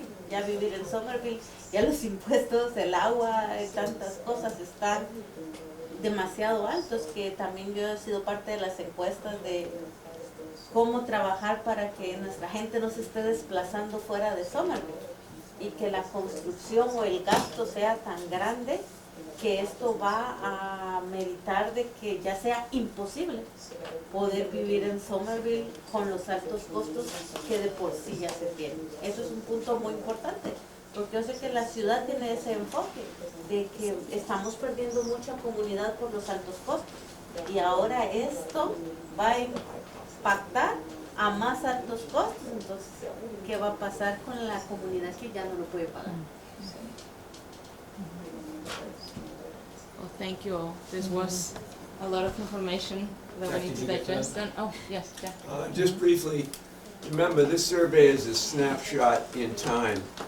And one of the concerns that I think Mona mentioned, if I'm a Brown School parent, I want to know, is the building going to close and be combined at another location? Location, location, location. That's going to be important to a Brown School parent.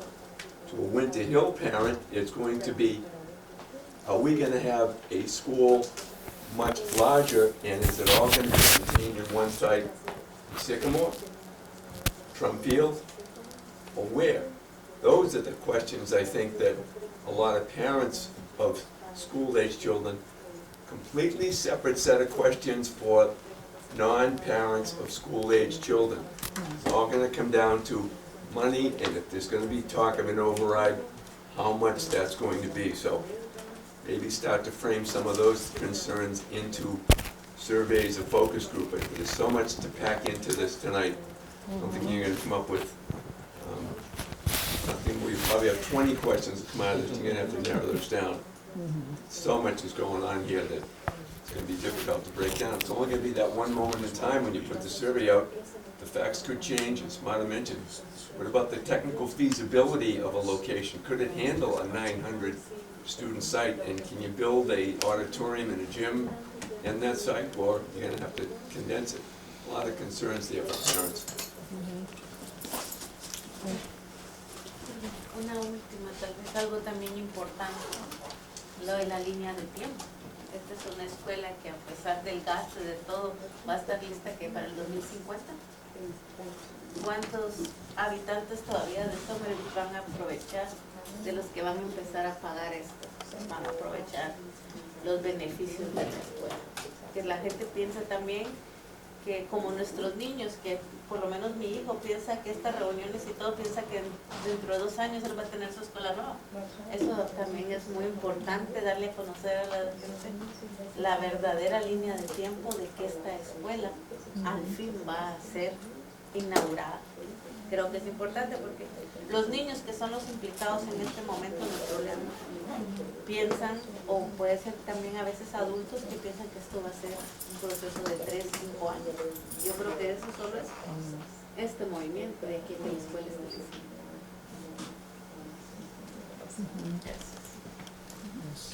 All right.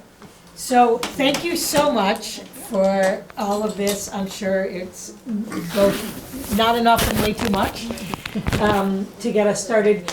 Before we end today, so action items are primarily that Dream Collaborative is going to meet with our subgroup over the next month. They're going to be working on a draft. They're going to come back to the next meeting with something, hopefully, or maybe there'll be some iteration in between.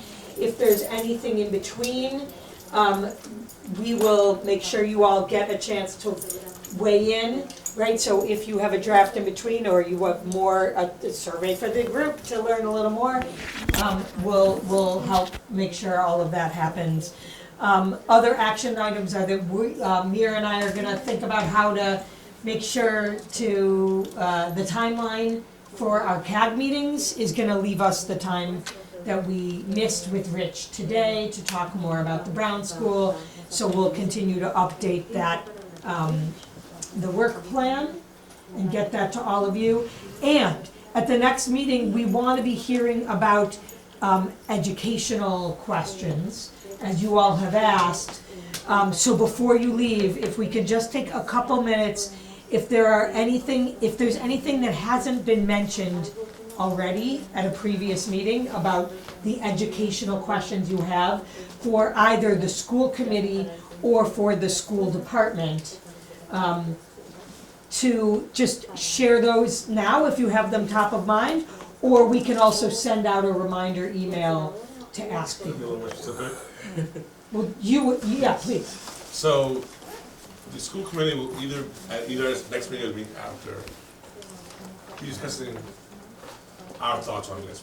But the question, and so Friday, Mara, myself, and Chair Kupchan, we're sitting down and thinking what that discussion will look like. And her request from y'all, from us, was what are the particular things you want to know school committee's opinion on? Like, is it, so like, yeah, whatever you, so these are and to be clear, school committee is at the policy level, so these are like the systemic policy preferences, not the logistical questions, those are for the district. So. Anyone have any top of mind to share? Well, just one, we've heard a couple times about the programming for students with autism in the school, particular size, like, I don't know. I don't know if we've been saying that logistics is for the district, or if that policy is for the school committee. Yes, but like, that falls in the both, so I think it's something we can discuss, and, give our initial thoughts on. yeah. Like anyone else, that'll change as the practice. Yeah. What alternatives are, like if that actually has implications for the size of the building, or if really you can shuffle things around, I don't know, yeah. That's one. Okay. If I understand correctly, catchments are drawn by school committee, correct? In theory. In theory. If a new building was built on Trump Field to a 900 student capacity, I'd be very curious how that does affect the catchments and everything. So I can sort of answer that as, whatever happens, the school committee needs to revisit catchments, because they haven't revisited since the powerhouse closed. Okay, that's a long time. Yeah, programming opportunities or reprogramming opportunities and redistricting opportunities. Because I think a lot of the problems we talk about in the compared schools are because we've made choices, probably through inertia, to put certain programs in certain schools, and like this is really an opportunity to. So most of those decisions were actually made to keep schools from segregating wildly? Because we have a segregated city geographically. But Otro importante es los programas after school. Sobre hablar de ese tema, ya que hasta ahorita es un problema en el que todos los padres gritamos que se amplíe ese programa.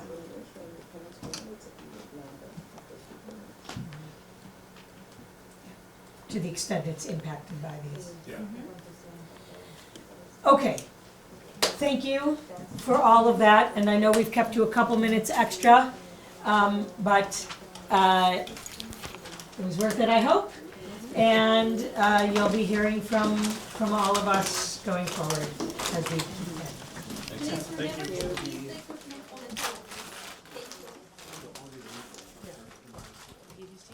Sure. Not my